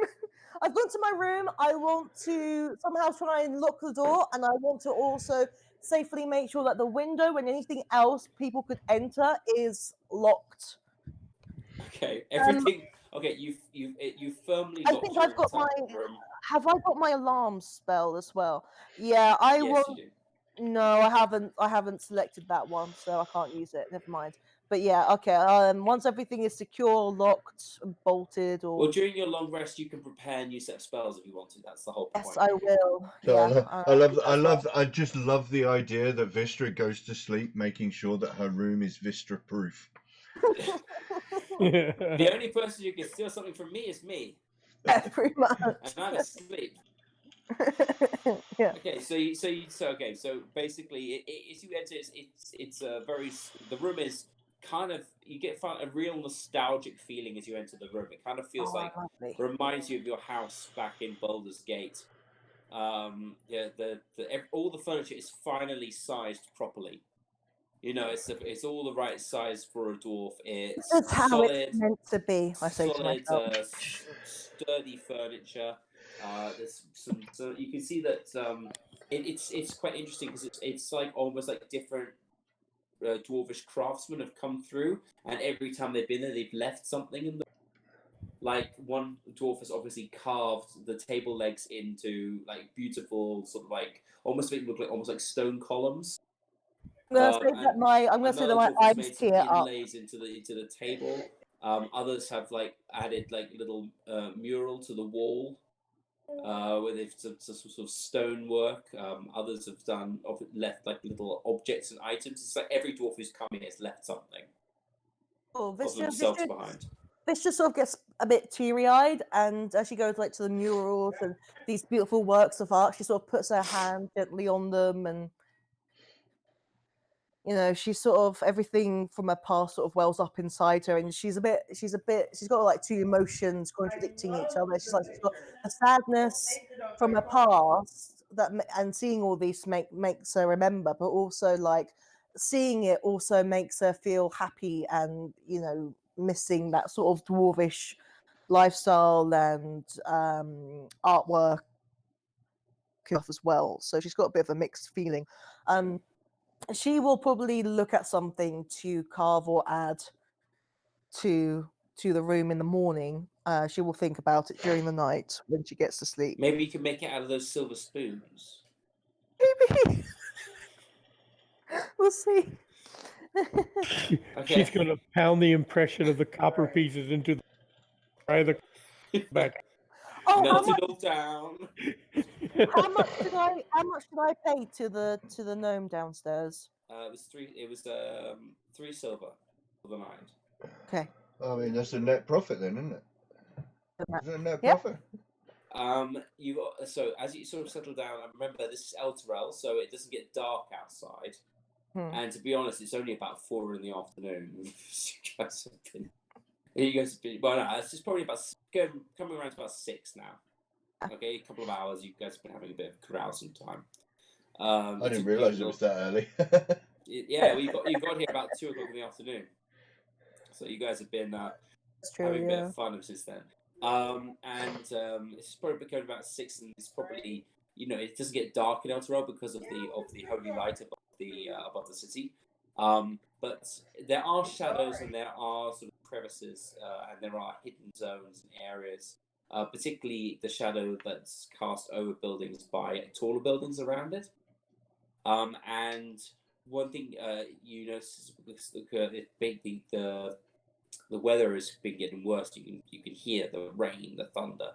Roll a perception check for me, please.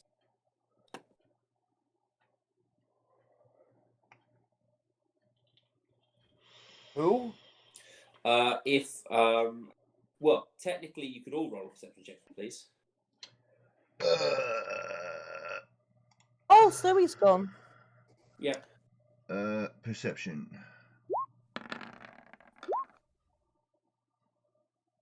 Big fat 7. Rogar's completely out of it. Whoa! Whoa! Pedrick, making use of those 2 good eyes. I can finally see. Pedrick can see infinity. Vistra? Yep. Okay. Let's see. Option, yes. Yep.